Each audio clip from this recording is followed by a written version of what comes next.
வணக்கம். முதல் பார்வை நிகழ்ச்சியில் உங்களை சந்திப்பதில் மகிழ்ச்சி. இன்றைய முதல் பார்வை நிகழ்ச்சியில் நம்மோடு இணைவதற்காக சிறப்பு விருந்தினர்களாக எழுத்தாளர் ஆர் முத்துக்குமார் அவர்களும் சமூக ஆர்வலர் பானு கோம்ஸ் அவர்களும் வந்திருக்கிறார்கள். இவர்களுடன் இணைந்துதான் இன்றைய அச்சு ஊடகங்களில் இருந்த முக்கிய செய்திகள் குறித்து ஒரு திறனாய்வை நாம் செய்ய இருக்கிறோம். சார் வணக்கம். வணக்கம் மேடம், உங்களிடமிருந்து ஆரம்பிக்கலாம்னு நினைக்கிறேன். இந்த புதிய பொருளாதார கொள்கை, தேசிய கல்விக் கொள்கைன்னு சிலர் சொல்கிறாங்க, சிலர் நியூ எஜுகேஷன் பாலிசின்னு சொல்கிறாங்க. இதை பாரதிய ஜனதா தவிர்த்து எல்லா கட்சிகளும், குறிப்பாக தமிழ்நாட்டில் அனைத்து கட்சிகளுமே இதை கடுமையாக விமர்சிக்கிறாங்க.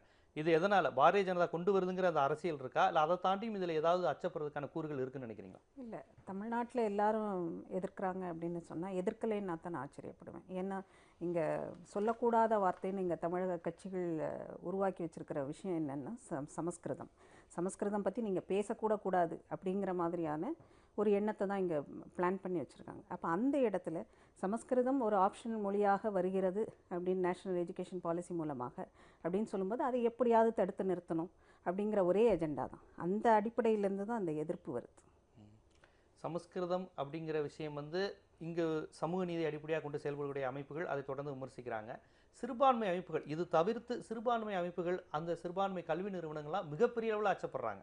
அவங்க அந்த கடந்த 2 நாட்களாக நீங்களே பார்த்துருப்பீங்க, அனைத்து கிறிஸ்தவ நிறுவனங்கள், இஸ்லாமிய அமைப்புகள்லாம் மிகப்பெரிய அளவில் தமிழகம் முழுவதும் போராட்டத்தில் இறங்கியிருக்கிறாங்க. அவங்களுடைய அச்சத்தை நீங்கள் எப்படி பார்க்குறீங்க? இல்லை, அந்த அச்சத்தில் அர்த்தம் இருக்கிறதா எனக்கு தெரியல. ஏதாவது வேலிட் பாயிண்ட் சொன்னாங்கன்னா பரவாயில்ல. மைனாரிட்டிஸ், அப்புறம் தலித்து குழந்தைகள், அப்புறம் வேறு இந்த ட்ராப் அவுட்ஸ் பற்றி பேசும்போது யாரெல்லாம் அந்த மாதிரி இருக்காங்களோன்னு அதில் குறிப்பாக மென்ஷன் பண்ணுறாங்க அந்த டிராஃப்டில். அது இன்னும் ரஃப் டிராஃப்ட் தான், இன்னும் ஃபைனலைஸ் ஆகலை, டிஸ்கஷனுக்கு தான் இருக்குது. யார் வேணாலும் அதில் இதை கொண்டு வரலாம், மாற்றங்களுக்கு உட்பட்டது. அந்த சமயத்தில் அந்த டிராஃப்டில் என்ன இருக்குதுன்னு பார்த்திங்கன்னா இந்த மாதிரி தான் இருக்குது. அந்த மாதிரி சில்ட்ரனுக்கு தனி ஸ்பெஷல் ஃபோக்கஸ் உண்டு, அவங்களுக்கு தனி கவனம் எடுத்து அதை சரி பண்ணுவோம். அப்போ அந்த மாதிரி இருக்கும்போது இவங்களுக்கு எந்த இடத்துலேருந்து அந்த அப்ஜெக்ஷன் வருது, எந்த இடத்துல அந்த ஃபியர் வருது அப்படிங்கிறது எனக்கு தெரியல.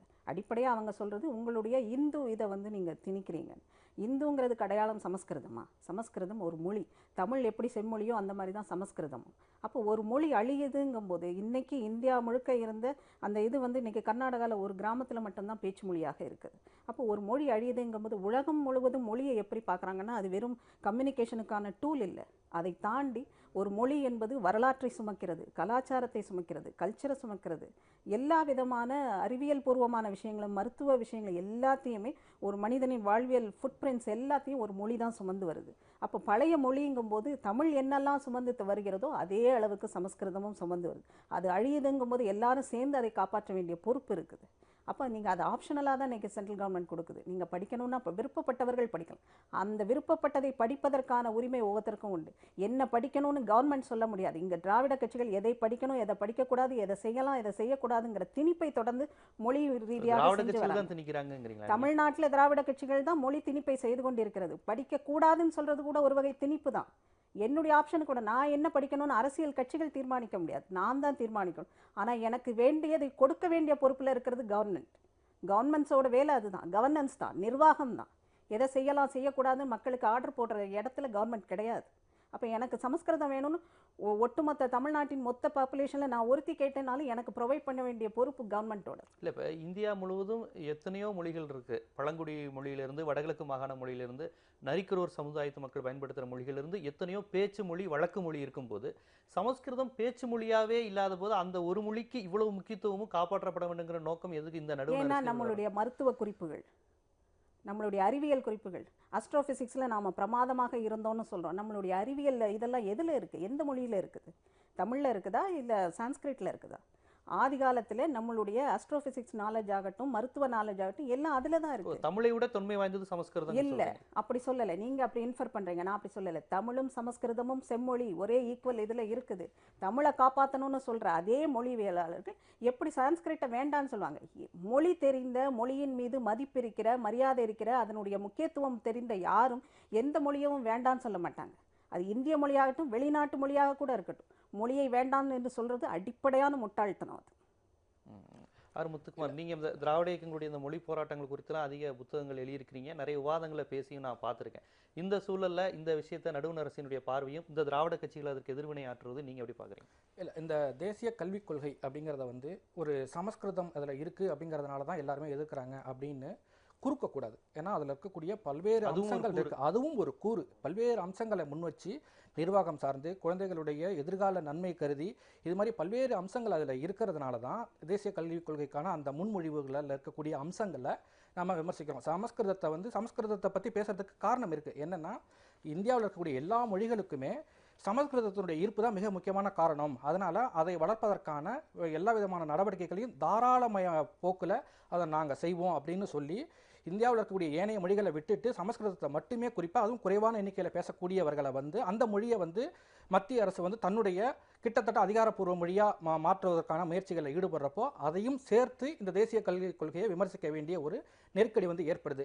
வெறுமனே சமஸ்கிருதத்தை திணிக்கிறாங்க அப்படிங்கிறதுனாலேயே இந்த தேசிய கல்வி சமஸ்கிருத திணிப்புங்கிறது மத்திய அரசில் இருக்குது, அதையும் எதிர்க்கிறாங்க. அதே சமயத்தில் தேசிய கல்விக் கொள்கை அப்படின்னு வர்றப்போ அதுலேயும் இந்த சமஸ்கிருதம் உள்ளே வருது அப்படிங்கிறப்போ அதையும் சேர்த்து விமர்சிக்க வேண்டிய ஒரு கட்டாயம் ஏற்படுது. அதை செஞ்சே தான் ஆகணும்.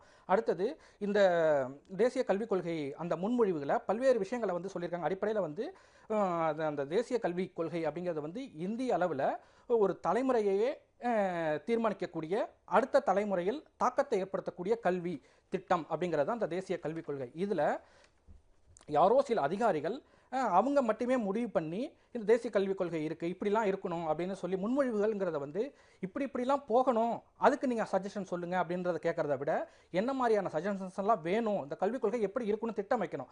அதுக்கு பதிலாக இந்தந்த ஊருக்கெல்லாம் நாங்கள் போகிறோம், இதுக்கெல்லாம் வழி சொல்லுங்கன்னு கேட்குறது இருக்கு இல்லையா, இது எந்த வகையில் ஏற்றுக்கொள்ள முடியாது. ஏன்னா கல்விங்கிறது ஒரு தலைமுறையே தீர்மானிக்கக்கூடியது, அந்த தலைமுறையை எதிர்காலத்தை தீர்மானிக்கக்கூடியது. அதனால் இதில் கல்வியாளர்கள், கல்வியியல் நிபுணர்கள், பொருளாதார நிபுணர்கள் உள்ளிட்ட மனவளக்கலை அது உள்ளிட்ட எல்லோருமே இதில் மிகப்பெரிய ஒரு நிபுணத்துவம் வாய்ந்த ஒரு மிகப்பெரிய குழு, அதிலும் குறிப்பாக மாநிலங்களுடைய பிரதிநிதித்துவம் இருக்கணும். அப்படி இந்தியா முழுக்க இருக்கக்கூடிய அனைத்து மாநிலங்கள், அனைத்து சமுதாய பிரதிநிதிகள் எல்லோருக்குமான வாய்ப்புகளை கொடுத்து அந்த ஒரு பெரிய டிஸ்கஷன் நடக்கணும். அதனால தான் அதுக்கு பேர் தான் தேசிய கல்விக் கொள்கை. ஆனால் யாரோ ஒரு கமிட்டி உருவாக்கி அந்த கமிட்டி உருவாக்குனது தான் இந்த தேசிய அந்த முன்மொழிவுன்னு சுப்பிரமணிய கமிட்டின்னு சொல்கிறாங்க. ஆனால் இதில் டிக்ளேர் பண்ணுறப்ப அப்படி பண்ணலை. அதனால் ஒரு மிகப்பெரிய ஒரு ஆய்வுக்கு உட்பட்டு மிகப்பெரிய அளவில் நாடு தழுவிய அளவில் விவாதம் உருவாக்கி அதன் பிறகு உருவாக்கப்பட வேண்டிய ஒரு விஷயம் தான் தேசிய கல்விக் கொள்கை அப்படிங்கிறது. ஆனால் இதில் இந்த அரசு அறிவித்திருக்கிற அந்த முன்மொழிவுகள் அப்படியான எந்த விதமான இதுவும் இல்லை. மிக குறைந்த கால அவகாசம், 1 மாத காலத்தில் இன்டர்நெட்டில் போட்டுட்டு இதில் உடனடியாக கருத்து தெரிவிங்க அப்படின்னு சொல்கிறது ஒரு தேசத்தில் இருக்கக்கூடிய அத்தனை பேரையும் தீர்மானிக்கக்கூடிய ஒரு விஷயத்தில் இது அரசாங்கம் இவ்வளவு அவசரமாக இது சில நுணுக்கங்களையும் பயன்படுத்தி செய்கிறதுங்கிறது எந்த வகையிலும் ஏற்றுக்கொள்ள முடியாது. வெறுமனே தேசிய கல்விக் கொள்கை எதிர்ப்புங்கிறது சமஸ்கிருத எதிர்ப்பு மட்டுமே அல்ல, அதில் இருக்கக்கூடிய பல்வேறு அம்சங்களையும் குறிப்பாக பன்முகத்தன்மை முழுக்க இருக்கணும். அது அங்கே இருக்கணும் இல்லையா? அதிகாரிகள் மட்டத்திலான ஒரு குழு தானே இதை பரிந்துரை பண்ணியிருக்காங்க. தேசிய அளவில் ஒரு குழு கமிட்டி உருவாக்கணும். அதில் கல்வியல் நிபுணர்கள் இருக்கணும், கல்வியாளர்கள் இருக்கணும், பெற்றோர் தரப்பு இருக்கணும், மாணவர்கள் தரப்பு இருக்கணும். வலதுசாரி கல்வியாளர், இடதுசாரி கல்வியாளர்களப்ப நான் சொல்றேன் எல்லா தரப்புமே வரணும், ஒரு குறிப்பிட்ட தரப்பு மட்டுமே இருக்கக்கூடாது அப்படிங்கிற. ஏன்னா உதாரணமா நீங்க சொன்னது போல இது விஷயமா எந்த விதமான ஆய்வு நடத்தல, ஆலோசனை நடத்தல அப்படிங்கிறப்போ பிரகாஷ் ஜவடேகர் RSS ஓட ஆலோசனை பண்றாரு. RSS மட்டும்தான் இந்தியாவுடைய ஏக பிரதிநிதியா? இல்ல, பல்வேறு கட்ட பிரதிநிதிகள் இருக்காங்க, எல்லா தரப்புலையும் இருக்காங்க. இப்போ மிகப்பெரிய அளவில் சிறுபான்மையினர் எதிர்ப்பு தெரிவிச்சிருக்காங்க. அப்போ எல்லாருடைய பிரதிநிதித்துவம் அங்கே வேணும். அப்போ மிகப்பெரிய அளவில் நாடு தழுவிய அளவு டிஸ்கஷன் நடந்து இந்த உருவானா தான் இது தேசிய கல்விக் கொள்கைன்னு பேர். அதை விட்டுட்டு வெறுமனே RSS மட்டும் டிஸ்கஸ் பண்ணிட்டு உருவாக்குனா அது RSS கல்விக் கொள்கை தானே விமர்சனம் பண்ணுவாங்க. அந்த விமர்சனத்துக்கு ஏன் மத்திய அரசு இடம் கொடுக்குது அப்படிங்கிறத முக்கியமான கேள்வி. இதில் இதே மாதிரி விமர்சனத்தை இன்னொரு கல்வியாளர் ஒரு விவாதத்தில் வச்சார். அது அவர் என்ன சொல்கிற விதம்னா, எல்லா மாநிலங்களும் பிரதிநிதிப்படுத்தணும் தான் தேசியம். அதைத்தான் இப்போ முத்துக்குமாரும் அவர் அதான் சொல்கிறார். இதில் எல்லா மாநிலத்தையும் நீங்கள் முக்கியத்துவப்படுத்துகிற மாதிரியான விஷயங்களே இல்லை. தேசியம் என்கின்ற பேரில் பொதுவான விஷயங்களை சொல்கிறீங்க ஒழிய ஒவ்வொரு மாநிலத்துக்குமான மொழிக்குமான தனித்தன்மைங்கிறது முழுமையாக அதில் அந்த இடமே காலியாக இருக்குது. தமிழ்நாடு, கேரளா, அஸ்ஸாம், வடகிழக்கு எதுவுமே இல்லாமல் ஒட்டுமொத்தமாக இந்தியா, அதில் பெரும்பாலும் இப்படி தான் வருது. அப்போ உங்களுடைய தேசியங்கிறது மாநிலங்களையும் அந்த மொழியினுடைய தனித்தன்மையும் நிறுத்து போக செய்கிற விதமாக தான் இது இருக்குது அப்படிங்கிற விமர்சனத்தை வைக்கிறார். இது எப்படி பார்க்குறீங்க? மீண்டும் அந்த மொழி தான் அந்த இடத்துல இதாகுது. மும்மொழி கல்விங்கிறது எல்லா மாநிலங்களையும் இருக்குது எக்ஸப்ட் தமிழ்நாடு. தமிழ்நாட்டில் மட்டும்தான் அந்த இருமொழி கொள்கை, தமிழும் ஆங்கிலமும் மட்டும்தான், வேறு மொழி கிடையாது. மற்ற எல்லா இதுலேயும் மும்மொழி கல்வி தான் இருக்குது. அப்போ தமிழ்நாடு தான் இங்கே பிரச்சனை. அந்தந்த மாநிலத்துக்குன்னா அந்த வெர்னாக்குலர் லாங்குவேஜுங்கிறது அதில் இடம் இருக்கா எஜுகேஷன் பாலிசிலேனா இருக்குது. நீங்கள் அதை அந்த மொழியில் இல்லை பாடத்திட்டம் இந்திய அளவில் தயாரிக்கும் போது அந்த இப்போ தமிழ்நாட்டுக்குன்னு ஒரு கன்னியாகுமரி மாவட்டம் ஏன் பிரிந்ததுக்குன்ற ஒரு தனியான ஒரு வரலாறு இருக்குது. அதுக்குன்னு தனியாக அதுக்கெல்லாம் அந்த இதில் இடம் இருக்குது. அதை தான் சொல்ல வரேன். அந்தந்த வெர்னாக்குலர் லாங்குவேஜில் நீங்கள் படிக்கலாம். அந்த கரிக்குலம் வந்து எப்படி இருக்கணுங்கிறத ஸ்டேட், ஏன்னா இது வந்து சென்ட்ரல் கவர்மெண்ட்டோட இதுக்கு போகிறதில்ல. ஸ்டேட் இதில் எதுவுமே செய்ய முடியாதுங்க. மாநில பிரதிநிதித்துவம் அதில் துளியும் வந்து இல்லைன்னு விமர்சிக்கிறாங்க. இஃப்ங்கிற வார்த்தை இருக்குது அதில். நீங்கள் டிராஃப்ட்டை கவனித்து பார்த்தீங்கன்னா இஃப் இருக்குது. இஃப் தே டிசையர், நம்ம தமிழ்நாடு விரும்புச்சுன்னா நாம் அந்த இதை வந்து இது பண்ணிக்கலாம், ஃப்ரேம் பண்ணிக்கலாம். அப்படித்தான் அதில் இருக்குது. அது எல்லாமே ஆப்ஷனல் தான். அப்படிங்கும்போது எந்த இடத்துல வந்து இங்கே மொழி வந்து அடிபட்டு போகும் இல்லை, உங்களுக்கு இப்போ கல்வியாளர்கள், அதாவது மாநில உரிமை, இந்த சமூக நீதி, திராவிட இயக்கம் இவர்களை விட்டுட்டு பொதுவான கல்வியாளர்கள், எல்லா மாநிலத்தில் இருக்கக்கூடிய கல்வியாளர்கள் ஒன்று சொல்கிறாங்க, கல்விங்கிறது அந்த மாநிலத்தினுடைய கையில் தான் இருக்கணும், அதனுடைய கட்டுப்பாட்டில் தான் கல்வி இருக்கணும். இது தமிழ்நாட்டினுடைய கோரிக்கையில் பொதுவான அந்தந்த மாநிலத்தில் காந்தியடிகளிலிருந்து பலர் சொல்லக்கூடிய விஷயம் அப்படிதான் இதை. ஆனால் இப்போ வந்து பொதுப்பட்டியலுக்கு போனதே கல்வியாளர்கள் அதிருப்தியாக தான் சொல்கிறாங்க. மாநிலத்தில் வந்து பொதுப்பட்டியலுக்கு கல்வி போயிடுச்சுன்னு. இது முழுமையாக நடுவண் அரசின் கையில் போகக்கூடிய ஒரு விஷயங்கிறது அடிப்படையான கல்வி முறைக்கு ஆபத்து தானே? அடிப்படையான கல்வி முறைன்னு நீங்கள் சொல்கிறது எகெயின் வந்து இந்த தமிழ்நாடு சம்பந்தப்பட்ட தமிழ்நாடுங்கிறத விட்டுருங்க, மாநிலத்தின் கையில் தான் கல்வி இருக்கணும். கண்ட்ரோலுங்கிறது ஸ்டேட் கையில் தான் இருக்கணும், சென்ட்ரலுக்கு போகக்கூடாது. கண்கரண்ட் போனதையே கடுமையான ப்ரொட்டஸ்ட் பண்ணிக்கிட்டு இருக்காங்க. இந்த சூழ்நிலையில தேசிய கல்விக் கொள்கைன்னு இவங்க வைக்கும்போது பாடத்திட்டம் முழுவதும் சென்ட்ரல் கவர்மெண்ட் தானே போகுது. அப்போது ஆல்ரெடி நீங்கள் சொல்கிற மாதிரி மாநில உரிமையில் இருந்தது, மாநிலத்தின் கண்ட்ரோலில் இருந்தது, எப்படி இருந்தது, எஜுகேஷனோட ஸ்டாண்டர்ட் என்னவா இருந்ததுன்னு அப்போ அந்த கொஷனுக்குள்ளே நீங்கள் போகணும். என்ன மாதிரி 43க்கு மேலே போர்டு இருக்குது இந்தியா முழுவதும். 43 போர்டில் படிக்கிறோம், ஒவ்வொன்றும் ஒவ்வொரு ஸ்டாண்டர்டில் சொல்லிக்கிறோம். ஏன் எஜுகேஷனுங்கிறது ஒரே ஸ்டாண்டர்டில் இல்லைங்கிற கேள்வி வருது. இங்கே இருக்கிற சமச்சீர் கல்வின்னு கொண்டு வந்த நம்மளுடைய சமச்சீர் கல்வியோட ஸ்டாண்டர்ட் என்னவாக ஆகிப்போட்டு இன்றைக்கி ஃபஸ்ட் ரேங்க் எடுக்கிறவங்க 300 அளவில் 300 நம்பரில் இருக்கிறாங்க. 300 பேர் ஃபஸ்ட் ரேங்க் எடுக்கிறாங்க, 200 பேர் 2வது ரேங்க் எடுக்கிறாங்க. அப்போ சமச்சீர் கல்வியினுடைய தரம் வந்து குறைந்து விட்டதா அப்படிங்கிற ஒரு கேள்வி இருக்குது. அதை பற்றின பெரிய டிஸ்கஷன்ஸ்லாம் நடந்தது. அப்போ நாம் எஜுகேஷன் கொண்டு வரும்போது இனி வரும் காலத்துக்கு அதோட ஸ்டாண்டர்டை கூட்டணுங்கிறத தவிர அவங்க நினைச்ச மாதிரி அரசியல்வாதிகள் தங்களோட பணம் சம்பாதிப்பதற்காக எத்தனை போர்டு வேணாலும் வச்சுக்கோங்க, எத்தனை ஸ்கூல்ஸ் வேணாலும் ஆரம்பிங்கன்னு சொல்கிறது அல்ல எஜுகேஷன். அப்போ மாநிலத்தின் கையில் இருக்கும்போது அந்த மாதிரியான வியாபாரமாக கல்வி மாறுது. அந்த போர்டை கூட அவங்க சரியாக இது பண்ணலை, எவ்வளோ இது பண்ண ஸ்ட்ரீம்லைன் கொண்டு வந்தாங்கங்கிறது பெரிய கேள்வி இல்லையா? அப்போ உங்கள் அளவில் இருந்த போது என்ன மாதிரி ஸ்டாண்டர்டை நீங்கள் எஜுகேஷனில் கொண்டு வந்தீங்கிற கேள்வி. அப்போ அந்த இடத்துல மாநிலம் என்ன மாதிரி பதில் சொல்ல முடியுமா அவங்களால? நான் எங்ககிட்ட இருந்தவரை இவ்வளோ ஸ்டாண்டர்டாக இருந்ததுன்னு. இன்றைக்கி ஒரு நேஷ்னல் லெவல் எக்ஸாமை நாம் ஃபேஸ் பண்ண முடியாமல் நாம் அதுக்கு கோர்ட்டுக்கு போகிறோம், சண்டை போடுறோம், எங்களால் இதை ஃபேஸ் பண்ண முடியாதுன்னு சொல்கிறோம். ஏன் அந்த மாதிரியான நிலைமை? இந்தியா என்ன கேட்டால் இந்தியா முழுவதும் ஒரே போர்டு இருக்கணும், ஹையஸ்ட் லெவலில் இருக்கிற போர்டு இருக்கணும். அது வந்து இனிஷியலாக இம்ப்ளிமெண்ட் பண்ணும்போது பல சங்கடங்களை கொண்டு வரும், பல ஹடில்ஸை கொண்டு வரும், பல பேர் அதில் இதாவாங்க, பாதிக்கப்படுவாங்க. ஆனால் 2-3 இதுக்கு அப்புறம் அது வந்து எல்லாம் ஒழுங்காயிடும். அப்போ எஜுகேஷனுங்கிறது கஷ்டப்பட்டாது, நம்மள்கிட்ட இன்ஃப்ராஸ்ட்ரக்சர் இல்லைன்னா கூட அதை நோக்கி தான் போகணுமே தவிர புல் டவுன் பண்ணிக்கிட்டே இருக்கிறது எந்த வகையிலையும் மாணவர்களுக்கு உதவாது. கடந்த 40-42 வருஷமாக கல்விங்கிறது வந்து மத்திய அரசு பட்டியலில் போயிடுச்சு. 76 இந்திரா காந்தி எமர்ஜென்சியில் கொண்டு வந்தபோது அந்த இது மத்திய அரசுக்கு போயிடுச்சு. அப்போது பானுகோம்ஸ் சொல்கிறதுபடி பார்த்தா இப்போ கடந்த 42 வருஷமாக தமிழ்நாட்டையே வச்சுக்குவோம், தமிழ்நாட்டுடைய கல்வித்தரம் எப்படி இருக்குது, அப்போது மோசமாக இருக்குங்கிறது உங்களுடைய வாதமாக இருந்துச்சுன்னா அதுக்கு காரணம் யார்? மத்திய அரசு அப்படின்னு தானே இது அர்த்தமாகுது. அதனால் அது மாநில அரசு பட்டியலுக்கு தான் நியாயமாக வந்தாகணும். ஏன்னா கடந்த 42 வருஷமாக மத்திய அரசுகிட்ட இருக்குது, ஒன்றுமே இல்லை நீங்களே சொல்கிறீங்க அப்படிங்கிறப்போ அது ஆட்டோமேட்டிக்காக அது மாநில அரசுக்கு ஏற்கனவே இருந்த அந்த ஸ்டேட்டஸ் கோ திரும்பவும் வந்து மாநில அரசு பட்டியலுக்கு தான் வரணும் அப்படிங்கிறது என்னுடைய பார்வை. அடுத்தது வந்து வெறுமனே மொழிக்குள்ளே சுருக்கக்கூடாதுன்னு நான் சொன்னது காரணம் என்ன அப்படின்னா, 6 முதல் 8 வரை வகுப்பு, அதாவது அப்பர் அந்த அந்த செக்ஷன், அந்த இதில் வந்து 8ஆம் வகுப்பு 6லேருந்து 8ஆம் வகுப்பு வரைக்கும் மாணவர்கள் வந்து சரியாக அவங்களுடைய அனலைஸ் பண்ணி அவங்களுடைய அசஸ்மெண்ட் பண்ணி அவங்க சரியான அளவு படிக்கலை அப்படின்னா அவங்க மேலே பள்ளிக்கல்விக்கு தகுதியற்றவர்கள் அப்படின்னு டிக்ளேர் பண்ணி அவங்கள வந்து தொழில் கல்விக்கு அனுப்பணும் அப்படிங்கிற ஒரு திட்டத்தை வந்து இந்த முன்மொழிவு, நான் வந்து டிராஃப்ட்னு கூட சொல்ல, முன்மொழிவு இனிஷியேட்டிவ்ஸ்னே சொல்கிறேன், அதில் வந்து இருக்குது. ஸோ இனிஷியேட்டிவ்னு அவங்க சொல்லும்போது இதுதான் உங்களுடைய பாதை, இந்த பாதையில் போகிறதுக்கு நீங்கள் வழி சொல்லுங்கிறது தான் வந்து மத்திய அரசினுடைய கோரிக்கை. ஆக ஒரு 6லேருந்து 8ஆம் வகுப்பு மாணவர்களுக்குள்ளேயே 6லேருந்து 8க்குள்ளே என்ன வயசு இருக்கும்? 14 வயசு. 14 வயசுக்குள்ளேயே அவங்க வந்து அவன் உயர்கல்விக்கு தகுதியானவனா இல்லையாங்கிறத முடிவு பண்ணி உடனடியாக வந்து அவனை வந்து ஒரு பக்கம் தொழில் கல்விக்கும் அதை விட ரொம்ப சிறப்பாக படித்தவனாக இருந்தானா அவனை வந்து பள்ளி கல்விக்கும் அடுத்தடுத்த கட்டத்துக்கு நகரத்துக்கான முயற்சிகளை வந்து எடுக்குது இல்லையா?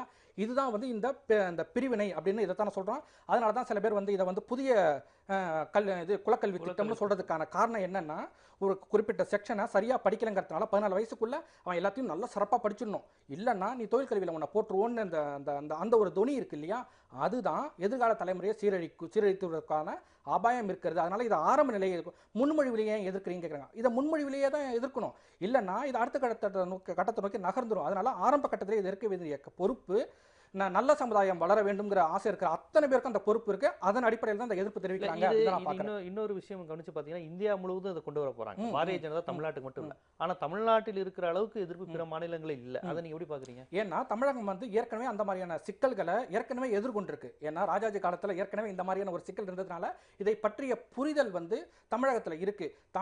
தமிழகத்துல உருவான அந்த சமூக நீதி தத்துவம் இந்த பல்வேறு மாநிலங்கள்ல எப்படி விரவிச்சோ, இன்னும் சொல்லப்போனால் மொழிப்போர் ஏதோ தமிழ்நாட்டிலே மட்டும் நடந்ததா சொல்லுவாங்க. ஆனால் தென் மாநிலங்கள் உள்ளிட்ட மொழிப்போர் வரலாற்றை எடுத்து பார்த்தா பல மாநிலங்கள்ல அது வந்து தமிழ்நாட்டிலேருந்து பரவி போயிருக்கு. அதனால இந்த பிரச்சனை வந்து தமிழகம் உரத்து ஒழிக்கும் போது இது மற்ற மாநிலங்களையும் இந்த மாதிரியான நியாயமான கேள்விகள் எழுவதற்கான எல்லா வாய்ப்புகளும் இருக்கின்றன. ஏன்னா அதுக்கு வந்து நியாயமான விவாதங்கள், நாடு தழுவிய விவாதங்கள் நான் சொல்றேன்ல, அது அந்த நாடு தழுவிய அளவிலான விவாதங்கள் வர்றப்போ நான் சொல்லக்கூடிய விஷயங்கள்லாம் மேலெழும்பி வரும். அதெல்லாம் வரக்கூடாதுங்கிறதுனால தான் இதை வந்து ஒரு கமிட்டிக்குள்ளேயே சுருக்குறதுக்கான முயற்சிகளில், அதுவும் குறிப்பிட்ட அந்த கால இடைவெளி, ஒரு தேசத்தினுடைய எதிர்காலத்தை தீர்மானிக்கிறதுக்கு 1 மாதம் அப்படின்னு அவங்க சொல்லியிருக்காங்க இல்லையா, அது வந்து அதுக்கு அந்த எந்த மாதிரியான மேலெழும்பு எந்த விதமான கேள்விகளும் மேலெழும்பிடக்கூடாதுங்கிறதுக்காக தான் அரசு இப்படி செய்யுதோ அப்படிங்கிற ஒரு சந்தேகத்துக்கு அரசே வழிவகுக்கும். அந்த இதில் நானும் உடன்படுறேன். ஏன்னா அந்த இது எதிர்க்கப்பட வேண்டியது. ஏன்னா எல்லாருக்கும் சமமான கல்வி, சமமான ஸ்டாண்டர்டில் கல்விங்கிறது நீங்கள் ப்ரொவைட் பண்ணாமல், நீங்கள் 8ஆம் கிளாஸோட நீங்கள் இது சரியாக படிக்கல சரியாக படிக்கிறீங்கன்னு பிரிக்கவே முடியாது. ஆக நீங்கள் அடிப்படையில் எல்லாருக்கும் ப்ரொவைட் பண்ணிட்டு தான் அந்த மாதிரியான ஒரு ஆப்ஷனை வந்து நீங்கள் யோசிக்கவே ஆரம்பிக்கணும். அதனால் அது அடிப்படையிலேயே எதிர்க்கப்பட வேண்டியதுங்கிறதுல எனக்கும் முழு உடன்பாடு. கண்டிப்பாக இதை ஒட்டிய ஒரு செய்தியாக தான் இருக்கும். ஏன்னா இது பிற்படுத்தப்பட்ட ஒரு தாழ்த்தப்பட்டவர்களும் பாதிக்குங்கிறது தான் நீங்கள் 2 பேரும் இதில் முன் வச்ச வாதமாக நான் புரிஞ்சுக்கிறேன். அடுத்தது ரவிக்குமார் அவர்கள் வந்து ஒரு விஷயம் சொல்லியிருக்கிறார். நாகப்பட்டினம் மாவட்டத்தில் வந்து ஒரு தலித் கிராமமே நாங்கள் இஸ்லாமியர்களாக மாற போகிறோம் அப்படிங்கிற மாதிரி சொல்லியிருக்கிறாங்க. உடனே இந்து மக்கள் கட்சியும் தமிழ்நாடு தவ்ஹீத் ஜமாத் 2 தரப்புமே அவங்களை அணுகியிருக்கிறாங்க. இந்த சூழ்நிலையில் வந்து இந்த அரசு தலித் மக்களுடைய உரிமைகளில் இன்னும் அதிக கவனம் எடுத்துக்கணுங்கிற மாதிரி ரவிக்குமார் ஒரு கோரிக்கை வச்சிருக்கிறார். விடுதலை சிறுத்தைகளுடைய துணை பொதுச் செயலாளர் இருக்கக்கூடிய அவர் வந்து அப்படி ஒரு கோரிக்கை வச்சிருக்கிறார். இதை நீங்கள் எப்படி பார்க்குறீங்க? இது வந்து அடிப்படையில் பார்த்திங்கன்னா அந்த கோயில் திருவிழாக்கள் தான் மெயினாக இதில் பிரச்சனைக்குரிய மையமாக இருக்குது எப்போவுமே. அப்போ கோயில் திருவிழாக்கள் எப்படி நடக்குதுன்னா, அதில் அந்த சாமியை கும்பிட முடியல அப்படிங்கிறத விட கோயிலுங்கிறது இப்போ வந்து அந்த அதிகாரத்துக்கான இல்லை தன்னை வந்து லோக்கலில் எஸ்டாப்ளிஷ் பண்ணிப்பதற்கான ஒரு அடையாளமாக மாறிப்போச்சு. அப்போ அந்த முதல் மண்டகப்படி 2வது மண்டகப்படிங்கும்போது என்ன நடக்கும் அப்படின்னா, பரிவட்டம் கட்டி முதல் மரியாதை கொடுத்து அவங்கள இதோட கூட்டு போயின்னு ஒரு ஊர் முன்னால் ஒரு மரியாதையான ஒரு ப்ரொசஷனாக அது நடக்கும், யார் மண்டகப்படி செய்கிறாங்களோ அவங்களுக்கு. அப்போ அந்த மரியாதை வந்து யாருக்கு கிடைக்குதுங்கிறதுல பெரிய போட்டி நடக்குது. அப்போ இந்த போட்டியில் வந்து அரசு என்ன செய்ய முடியும் அப்படின்னா, ஒரு திருவிழா நடக்குதுங்கும்போது அதற்கு முன்னக்கூட்டியே HRNCயில் வர்ற கோயிலாக இருந்தாலும் சரி, வெளியே தனியார் கோயிலாக இருந்தாலும் சரி, அந்த ஊருக்குன்னு ஒரு அமைப்பு இருக்கும்.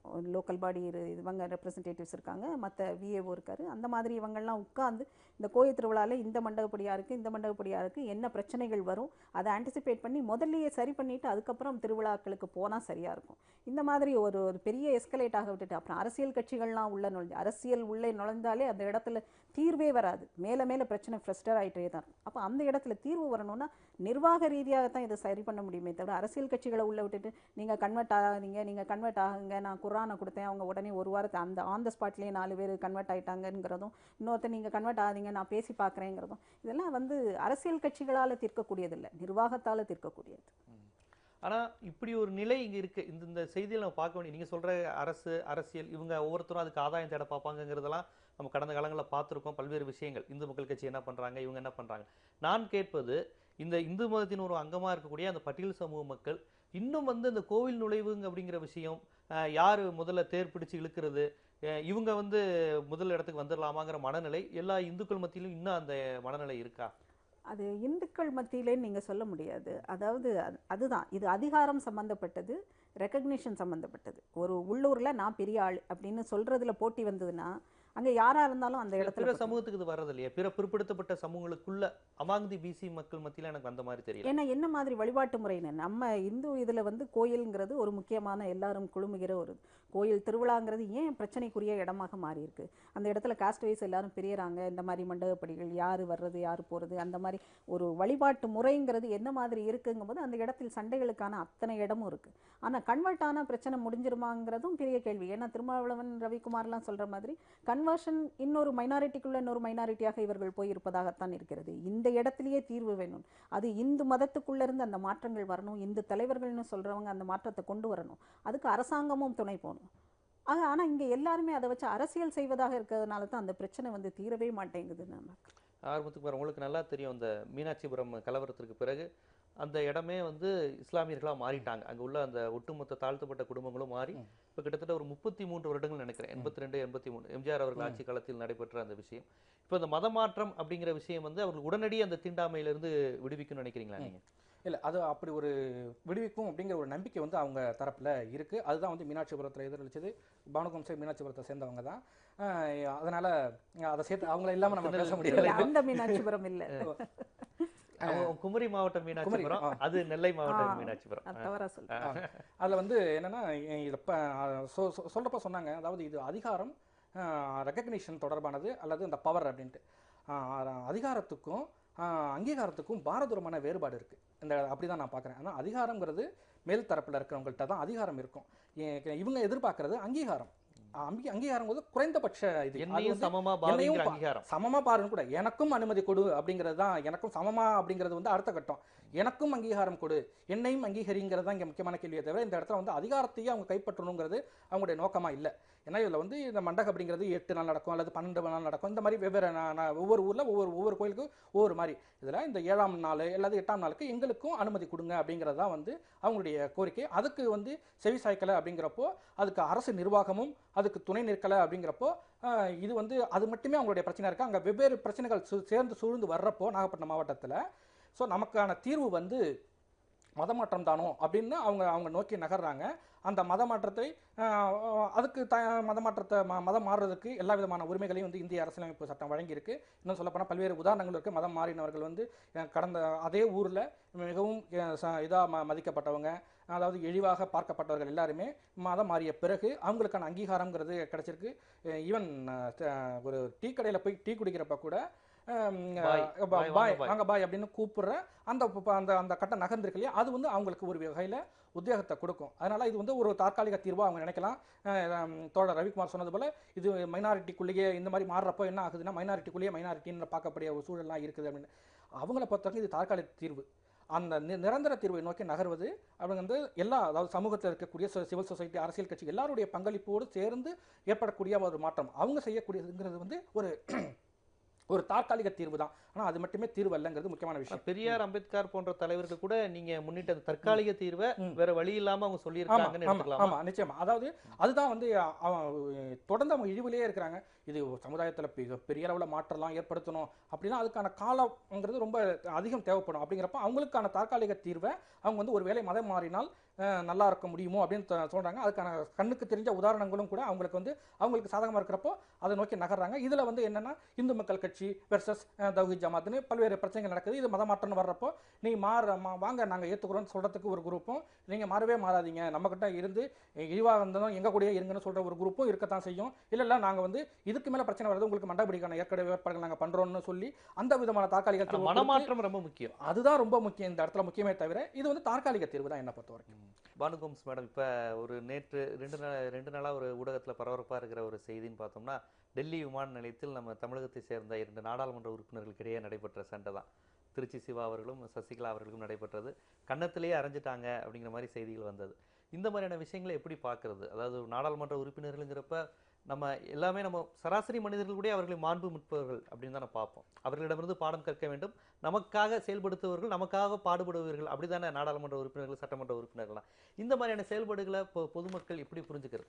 இல்லை, நீங்கள் சொன்னதில் ஒன்றில் எனக்கு மாற்று கருத்து. நம்மளை விட மாண்பு மிக்கவர்கள்லாம் கிடையாது. மாண்பு இருக்கக்கூடிய ஒரு கடமை இருக்கு இல்லைங்களா? ஒரு சராசரி யாரை தேர்ந்தெடுத்து அனுப்புகிறோங்கிறது தான் அந்த இடத்துல ரிஃப்ளெக்ட் ஆகும். நாம் தேர்ந்தெடுத்து அனுப்பியிருக்கோம், அப்போ நம்மளை தான் அது ரிஃப்ளெக்ட் பண்ணுது. அவர்களுடைய ஒவ்வொரு செயலும் நாம் தேர்ந்தெடுத்த மக்களை தான் ரிஃப்ளெக்ட் பண்ணுது. அப்படி தான் பார்க்கும். தமிழ்நாடு எம்பிஸ் வந்து டெல்லி ஏர்போர்ட்டில் சண்டை போட்டாங்க அப்படின்னா அது தமிழ்நாட்டு மக்களை தான் அந்த இடத்துல எக்ஸ்போஸ் ஆகுது. அவங்க மாத்திரம் எக்ஸ்போஸ் ஆகலை. ஆக நாமளும் தான் அந்த இடத்துல பொறுப்பேற்கணும், அந்த மாதிரி பிஹேவியர் அவங்களுடைய பிஹேவியருக்கு. ரெண்டாவது, அந்த எதனால் அந்த இது நடந்தது அப்படின்னு சொன்னால், அந்த இது திருச்சி சிவாவை வந்து செக் பண்ணாமல் அனுப்புனதாகவும் இவங்களை வந்து செக் பண்ணணும்னு லைனில் நிறுத்தினதாகவும் வருது. அப்போ டெல்லி ஏர்போர்ட் என்ன மாதிரி செயல்படுகிறது அப்படிங்கிற கேள்வி எனக்கு வருது. ஏன் திருச்சி சிவாவை மாத்திரம், தெரிஞ்சவராகவே இருக்கட்டும், எம்பியாகவே இருக்கட்டும், ப்ராப்பர் செக்கிங் பண்ணிட்டு தானே அனுப்பணும், ஏன் செக் பண்ணாமல் அனுப்புனாங்க அப்படிங்கிற கேள்வி. அந்த செய்தி உண்மையாக இருந்தால் ஏன் அப்படி அனுப்புனாங்க அப்படிங்கிற கேள்வி வருது. அப்போ அவங்க வந்து ஏதோ கமெண்ட் அடிக்கிறாங்க, என்ன மாத்திரம் நிறுத்துறீங்களே, அவரை மாத்திரம் அனுப்புகிறீங்களே செக் பண்ணாமல்.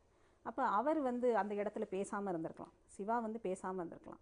ஆனால் அவர் என்ன சொன்னதாக செய்தி சொல்லுது, தமிழ்நாடு போலீஸ் மாதிரி சல்யூட் அடிப்பாங்களா அப்படின்னு நினைக்கிறீங்களா அப்படின்னு கேட்குறது வந்து ஒரு ப்ரொவகேட்டிவ் ஸ்டேட்மெண்ட். அது வந்து இவர் போகிறதே தப்பு. என்னை செக் பண்ணாமல் அனுப்பாதீங்கன்னு ஒரு எம்பியாக, பொறுப்புள்ள எம்பியாக இவர் சொல்லியிருக்கணும். ஆனால் அனுப்புகிற அந்த கன்செஷனை வந்து அவர் ஏற்றுக்கிட்டு போகிறாரு. இவங்க ஏன்னு கேட்கும்போது அந்த இடத்துல அது சரியான கேள்வி. ஆனால் அந்த இதுக்கு இந்த மாதிரி கவுண்டர் கொடுக்குறாரு. அப்போ அந்த இடத்துல அரசியல் இதைத்தான் அவங்க வந்து பண்ணுறாங்க. அந்த இடத்துல அந்த மாதிரி ஸ்கஃபில் நடந்தது அப்படின்னா அதுக்கு பொறுப்பேற்க வேண்டியது டெல்லி ஏர்போர்ட், பொறுப்பில்லாமல் செயல்பட்ட Delhi airport staff plus Tiruchi Siva அப்படின்னு தான் நான் சொல்லுவேன். நீங்கள் இந்த சம்பவத்தை எப்படி பார்க்குறீங்க? இதில் வந்து முதல்ல வந்து ஊடகங்களை பற்றி சொல்லணும். ஏன்னா வந்து இதை வந்து எடுத்த இடத்துல வந்து கைகலப்பு அப்படின்னு இப்போ எல்லா பத்திரிகைகளுமே அதை வந்து போட்டிருக்காங்க. நேற்று வந்த செய்திகளும் கூட ஸ்கஃபில் அப்படின்னு தான் செய்திகள் வந்துச்சு. ஸ்கஃபில்னால் உங்களுக்கு எல்லாருக்குமே தெரியும், 2 பேருமே அடிச்சுக்கிட்டாங்க அப்படின்னு. இதில் வந்து அப்படி எதுவும் நடக்கலை. அதாவது அங்கே நடந்த ஒரு சம்பவம் காரணமாக ஒரு எம்பி வந்து ஒரு மக்களவை உறுப்பினர், ஒரு மாநிலங்களவை உறுப்பினரை தாக்கியிருக்காங்க. அதுதான் வந்து இங்கே அந்த இடத்துல முக்கியமான விஷயம். இது ப்ரொவோக்கிங்காக அது என்ன நடந்ததுங்கிறது வந்து இன்னும் அதிகாரப்பூர்வமாக தெரிய வரல. ஆனால் அதிகாரப்பூர்வமாக தெரிய வந்த விஷயம் என்ன அப்படின்னா, நான் வந்து எங்கள் அம்மாவையும் அம்மா கவர்மெண்ட்டையும் தப்பாக பேசினார், அதனால் அவரை 4 அறை விட்டேன் அப்படின்னு நியூஸ் போடுங்க அப்படின்னு சொல்லி அந்த அம்மா வந்து பத்திரிகைக்கு பேட்டி கொடுத்துருங்க. அது வந்து நேற்று வாட்ஸ்அப் உள்ளிட்ட எல்லா ஊடகங்கள்லையும் வெளில வந்தது. ஆக இப்படி ஒரு சம்பவம் நடந்துச்சு. அவங்க 2 பேருக்குள்ள ஒரு தகராறு நடக்குது அப்படின்னா அது தனிப்பட்ட சம்பவம். அப்படி இருக்கிறப்போ அதை வந்து அம்மாவுக்கும் அம்மாவோடைய கவர்மெண்ட்டுக்கும் அப்படின்னு அவங்க திருப்பதனுடைய முயற்சி என்ன அப்படின்னா, இந்த மாதிரியான பிரச்சனைகள் வர்றப்பெல்லாம் அது மாதிரி எதிர்க்கட்சிகளை வந்து, அதாவது குறிப்பாக திமுகவை எதிர்த்தோ அல்லது அவங்கள கேவலமாவோ அல்லது இழிவாவோ பேசினா அதிமுக தலைமை வந்து அவங்கள வந்து அங்கீகரிக்கும் அப்படிங்கிறது வந்து கடந்த கால உதாரணங்கள் பல இருக்குது. அதோட இதை நம்ம சேர்த்து தான் பார்க்க வேண்டிய இருக்குது. ஏன்னா அவசரமாக ஊடகத்தில் சொல்கிறப்போ அப்படின்னு நியூஸ் போடுங்க அப்படின்னு சொல்லும் போகிறப்போ அவங்க ஏதோ ஒரு திட்டத்தோட தான் இவங்க வந்து திருச்சி சிவாவை தாக்கியிருக்கிறதா தான் நான் பார்க்குறேன். தவிரவும் வந்து இது அந்த கோணத்தில் பார்க்குறீங்க, அந்த கோணத்தில் தான் பார்க்குறேன். அவங்களுக்கு வேற ஒரு நோக்கம் இருந்திருக்கு. இல்லாட்டி நியூஸ் போடுங்க அப்படின்னு சொல்கிறப்போ பத்திரிகையில் அந்த தொலைபேசி வழியாக பேட்டி கொடுக்குறப்போ அதனுடைய நோக்கம் என்ன? நியூஸ் போடுங்க, இது பெரிய அளவில் செய்தி ஆகட்டும், இந்த இவங்க 2 பேரும் தாக்கப்பட்டார்கள், அதாவது திருச்சி சிவா வந்து நான் தாக்குனேன் அப்படின்னு சொல்லி அந்த செய்தி வந்து சிஎம்க்கு போச்சுன்னா அதனுடைய பின்னணி காரணம் என்ன தெரியுமா? அம்மாவையும் அம்மா கவர்மெண்ட்டையும் நான் இழிவாக பேசினாரு, அதனால அடிச்சேன்ற செய்தி வந்து பெரிய அளவில் போகணும். அதன் மூலமாக அந்த தாக்குதல் சம்பவத்தின் மீது எந்த விதமான நடவடிக்கையும் தன் மீது பயக்கூடாது, அல்லது அப்படியே தாக்குனா கூட அது வந்து தன்னுடைய உயர்வுக்கு வசதியா இருக்கும் அப்படிங்கிற ஒரு நோக்கம் கூட அதுல இருக்கிறதா நான் பார்க்கிறேன். சம்பவம் அதை வந்து ஊடகங்கள்ல சொல்றப்போ நியூஸ் போடுங்கன்னு ஒருத்தவங்க சொல்றாங்க அப்படின்னா 4 அறை விட்டேன்னு நியூஸ் போடுங்கன்னு அவங்க சொல்றாங்க. அப்படிங்கிறப்போ அதில் வந்து அதில் ஒரு ஏதோ ஒரு நோக்கம் இருக்கிறதா தான் நான் பார்க்குறேன். இந்த மாதிரியான சம்பவங்கள் முதல்ல கடுமையாக ஒரு கண்டனத்துக்கு உரியவை. ஏன்னா வந்து தோழி சொல்றது போல இது வந்து 2 எம்பியும் அடிச்சுக்கிட்டாங்க அப்படிங்கிறப்போ சிவா சசிகலா அப்படின்லாம் பார்க்க மாட்டாங்க. முதல்ல வந்து தமிழ்நாடு எம்பிஸ் அடிச்சுக்கிட்டாங்க அப்படிங்கிறது வந்து தமிழ்நாட்டுக்கு ஒரு மிகப்பெரிய ஒரு இதுதான். இன்னும் சொல்ல போனால் ஒரு பிரபலமான ஊடகம் சசிகலா தாக்குனாங்கிறப்போ நம்ம உடன்பிறவா சகோதரி முதலமைச்சருடைய தோழி அவங்களுடைய ஃபோட்டோவை போட்டு நியூஸ் போட்டிருக்காங்க. ஏன்னா எப்படியாவது இந்த நியூஸை வந்து கவர் பண்ணி ஆகணும். அதனால் அந்த சசிகலா புஷ்பாவுக்கு பதிலாக இந்த சசிகலா ஃபோட்டோவை போட்டு ஒரு பிரபலமான ஊடகம் வந்து செய்தி போட்டிருக்கு. எந்த அளவுக்கு ஊடகம் வந்து இதில் அவசரம் காட்டுறாங்கிறதுக்கு ஒரு உதாரணமாகவும் இதை அதனால தான் வந்து ஊடகத்தை முதல்ல இதை பற்றி விமர்சிக்கணும் அப்படின்னு சொன்னது காரணம் அதுதான். இதில் பல்வேறு விஷயங்கள் நடக்குது. ஆனால் எந்த ஒரு சம்பவம் நடந்தாலும், துர்சம்பவம் நடந்தாலும், நற்சம்பவம் நடந்தாலும் அதுக்கு தனக்கு சாதகமாக இருக்கணும் அப்படிங்கிற போக்கு வந்து எல்லாத்தையுமே இருக்குது. குறிப்பாக இதில் இந்த விஷயத்தில் சம்மந்தப்பட்ட சசிகலா புஷ்பா மேலேயும் இருக்குது. அதுதான் வந்து அவங்க தொலைபேசியில் பேசுனது வந்து தெளிவாக அது ஒரு வகையான இன்டர்பிரிட்டேஷன். ஆனால் எனக்கு ஆச்சரியம் அளிக்கிறது என்னன்னா, ரெண்டு பேர் 2 எம்பிஸ்குள்ளே நடக்கிறது தனிப்பட்ட சம்பவம். ஆனால் அதை அவங்க எப்படி அடுத்தாப்புல எடுத்துகிட்டு போனாங்கன்னு சொல்கிறது எனக்கு ரொம்ப ஆச்சரியமாக இருக்குது. எப்படி 2 எம்பிஸ் ஒரு பொது வெளியில் ஏர்போர்ட்டில் அடிச்சுக்கிறது வந்து தனிப்பட்ட சம்பவமா? அப்படி அதை கடந்து போக முடியுமா? கடுமையான கண்டனத்துக்குரியது 2 எம்பிஸும் பொறுப்பில்லாமல் நடந்துக்கிட்டது. அது அடிச்சுக்கிட்டாங்களா இல்லையாங்கிறது அஃபிஷியலாக வரல அப்படின்னு செய்தி சொல்கிறது அதை கடந்து போவதற்கான முயற்சி. அடிச்சுக்கிட்டாங்கன்னு ஒரு பத்திரிக்கை செய்தி போட்டதுன்னா அது பொய் செய்தியாக இருந்தால் அந்த பத்திரிக்கை பொறுப்பேற்கணும். ஆனால் படித்த நான் நம்புகிறேன் அந்த மாதிரி அடித்தாங்க அப்படின்னு ஒரு பத்திரிக்கை செய்தி போட்டதுன்னா பொதுமக்களாகிய எங்களுக்கு எது மூலம் செய்தி வரும்? அஃபிஷியலான அத்தன்டிக்கான நியூஸ் யார் கொடுக்கணும்? பத்திரிகைகள் கொடுக்கணும். அது வந்து உண்மையா பொய்யான்னு எனக்கு தெரியல, அஃபிஷியலாக வரல. ஆனால் வாட்ஸ்அப்பில் அவங்க பேசின அந்த டாக் வந்து அதை மாத்திரம் நான் அஃபிஷியலாக எடுத்துக்கிறேங்கிறது என்ன மாதிரியான இன்டர்பிரிட்டேஷன்? 2 எம்பிஸ் தன்னுடைய பதவி தான் வகிக்கும் பதவிக்கு உரியவர்களாக மதிப்புக்குரியவர்களாக நடந்திருக்கணும். நடக்கலைங்கும் போது அந்த சம்பவம் நடந்ததுன்னு தான் நான் எடுத்துக்கிறேன். அந்த செய்தி நடந்தது, அந்த செய்தி உண்மையானது. 2 எம்பிஸும் அடிச்சுக்கிட்டாங்க, கேவலமாக நடந்துக்கிட்டாங்க. அந்த கேவலத்தை கண்டிக்க வேண்டியது பொறுப்புங்கிற அந்த லெவலில் தான் நான் நிற்க விரும்புகிறேன். அதுக்கப்புறம் ஒரு அரசியல்வாதி அதை எப்படி தனக்கு சாதகமாக பயன்படுத்துகிறாருங்கிறது இங்கே முக்கியமான செய்தி இல்லை. என்னை பொறுத்தளவில் நம்மை சேர்ந்த 2 எம்பிஸ் வந்து அந்த இடத்துல கேவலமாக நடந்துக்கிட்டாங்கிறது தான். அதைத்தான் நான் ஃபோக்கஸ் பண்ண விரும்புகிறேன். இல்லை, நான் வந்து நீங்கள் அதை ஃபோக்கஸ் பண்ண விரும்பப்போ நான் இந்த ஒரு அதை அடுத்த கட்டத்தை நோக்கி எப்படி நகருதுங்கிறத ஃபோக்கஸ் பண்ண வேண்டியது மிகவும் அவசியம்னு நான் நினைக்கிறேன். ஏன்னா எப்போ வந்து இந்த சம்பவத்தை வந்து நான் கடுமையாக கண்டிக்கிறேன். ஏன்னா இப்படி ஒரு சம்பவம் நடந்திருக்க கூடாது. ஏன்னா அதனால தான் வந்து தமிழ்நாடு எம்பிக்கள்னு சொல்கிறப்போ இவங்க 2 பேர் தனிப்பட்ட நபர்கள் அடிச்சுக்கிட்டாலும் அவங்க தமிழக எம்பிக்கள் அப்படின்னு தான் இந்தியா முழுக்க எதிரொலிக்கும். அது ரொம்ப முக்கியமான விஷயம். அது வந்து அப்படியான சம்பவங்களுக்கு ஒரு வேலை திருச்சி சிவா ப்ரோவோக் பண்ணியிருந்தா அதுவும் நடந்திருக்க கூடாது. இவங்க வந்து ஒரு அவரை தாக்கும் அளவுக்கு போகிறதுங்கிறது வந்து நீங்கள் சொன்ன அந்த மாண்புமிகு அதை வந்து வித்தின் கோட்டில் தான் அதை நம்ம பார்க்க வேண்டியதாக இருக்குது. ஏன்னா வந்து அதுக்கு உரிய அந்த மாண்புமிகு அப்படிங்கிற அந்த வார்த்தைக்கான அடையாளத்தோட அவங்க நடந்துக்கலைங்கிறது இப்போவும் நான் வந்து தெளிவாக சொல்கிறேன். ஏன்னா வந்து அவங்க எப்போ வந்து நான் அடித்தேன் அப்படின்னு 4 அறை விட்டேன்னு அவங்க சொன்ன பிறகு அவங்க தாக்கியிருக்காங்கிறது உறுதியாகுது. அதனால வந்து இது அந்த அவங்களுடைய செய்தி வந்திருக்கிறதுனால அதை நம்ம அப்படி தான் பார்க்கணும். இன்னொன்று வந்து திரும்பவும் அடிச்சுக்கிட்டாங்கன்னு சொல்கிறது எனக்கு உடன்பாடே கிடையாது. ஏன்னா வந்து நான் அடிச்சேன்னு சொல்லு அப்படின்னு தான் இவங்க சொல்கிறாங்க. அவர் வந்து தான் அடிச்சிட்டதா அல்ல எதுவும் சொல்ல செயின் அருந்ததுன்னு இவங்களே சொல்கிறாங்க. அப்படிங்கிறப்போ திருச்சி சிவாவோட செயின் அருந்திருக்கு அப்படின்னு. ஆக இதை திரும்பவும் அடிச்சுக்கிட்டாங்கன்னு சொல்கிறது எனக்கு உடன்பாடு இல்லை. ஏன்னா இவங்க தாக்கியிருக்காங்க. இந்த தாக்குதல் நடந்திருக்க கூடாது. ஒருவேளை ப்ரோவோக்கிங் நடந்துச்சுன்னா அதுவும் நடந்திருக்க கூடாதுங்கிறதான் என்னுடைய பார்வை. அதை தாண்டி இதை வந்து எப்படி ஊடகங்களில் கொண்டு போகிறாங்க, ஊடகங்களை கொண்டு போய் அதை அடுத்த கட்டத்தை நோக்கி எப்படி நகரப்போகுதுங்கிறதையும் சேர்த்து பேச வேண்டியது முக்கியமான விஷயம்னு தான் நான் பார்க்குறேன். நீங்க 2 பேரும் சொன்னதுலயும் மாண்புமிகு நாடாளுமன்ற உறுப்பினர்கள் அமைச்சர்கள்ங்கிறதையும் தாண்டி மாண்புமிகு தமிழ்நாடு அப்படிங்கிறது நமக்கு தேவையான ரொம்ப முக்கியமான விஷயம். தமிழ்நாட்டுக்கான அவமானமாயிருது அப்படியும் பார்க்கலாங்க. அதை தாண்டி ஒரு தனி அவங்க 2 பேரும் ஒரு மக்களால் தேர்ந்தெடுக்கப்பட்டவங்க. அவங்களுக்கே இது வந்து கூச வேண்டாமா? அப்படி ஒரு சம்பவம் நடந்திருக்குன்னா இப்போ ஒருவேளை ப்ரோவோக் பண்ணியிருந்தார் அப்படின்னா அவருக்கும் அந்த இது தேவையில்லாது. ஏன்னா வந்து அவருக்கான பாரம்பரியங்கிறது நீண்ட நெடியது. அதே போல் இவங்க வந்து மக்களால் தேர்ந்தெடுக்கப்பட்ட உறுப்பினர், ஒரு பெரிய கட்சியினுடைய, இந்தியாவினுடைய மிகப்பெரிய ஒரு கட்சியினுடைய பிரதிநிதி. ஸோ அந்த சுய இது கூட இல்லாமல் நடந்துக்கிட்டாங்க அப்படிங்கிறது வந்து கடுமையாக கண்டிக்கத்தக்கது. இது போன்ற ஒரு சம்பவம் இனியும் நடக்கக்கூடாதுங்கிறது ரொம்ப முக்கியமான விஷயம். அந்த பாரம்பரியங்கள் எல்லாம் சேர்ந்தது தான். இந்த பாரம்பரியம் தான் அங்கே வெளிப்படுது. இங்கே என்ன மாதிரியான அரசியல் பாரம்பரியம் இருக்குங்கிறது தான் இந்த 2 எம்பிஸோட செயல்பாட்டில் வெளிப்பட்டிருக்குன்னு தான் நான் பார்க்குறேன். ஏதோ பிரமாதமான பாரம்பரியம், அது நாகரிகமான அரசியலை கொண்டது, அந்த பாரம்பரியம் அங்கே வெளிப்படலைன்னு சொன்ன மாதிரி இல்லை. இங்கே உள்ள அரசியல், திராவிட அரசியலின் பாரம்பரியம் என்ன, அந்த ஸ்டைல் ஆஃப் பாலிடிக்ஸ் என்ன, அதுதான் அங்கே வெளிப்பட்டிருக்கு. அப்படி தான் இந்த வன்முறையோ அல்லது இந்த அடுத்தவங்களை இது பண்ணுறதோ ஏதோ திராவிட பாரம்பரியமே கட்டி வளர்த்த மாதிரியும் உலகத்தில் இருக்கக்கூடிய இந்தியாவில் இருக்கக்கூடிய எல்லா இயக்கங்களும் வந்து எல்லோரையும் அதாவது எங்கே பார்த்தாலும் வந்து நாகரிகம் தரை தூங்கி ஓடி ஒடுங்குதுங்கிற மாதிரி என்னால் ஒத்துக்க முடியாது. எல்லா இடத்துலையும் பிரச்சனைகள் இருக்குது. யார் எதை ஹைலைட் பண்ண விரும்புகிறாங்களோ அதை அவங்கவுங்க ஹைலைட் பண்ணுவாங்க. யாரெல்லாம் எதை பின்பற்றணும்னு நினைக்கிறாங்களோ அவங்க எல்லாருமே அதை பின்பற்றுவாங்க. அதுதான் இந்த இடத்துல முக்கியமான விஷயம் தான் நான் பார்க்குறேன்.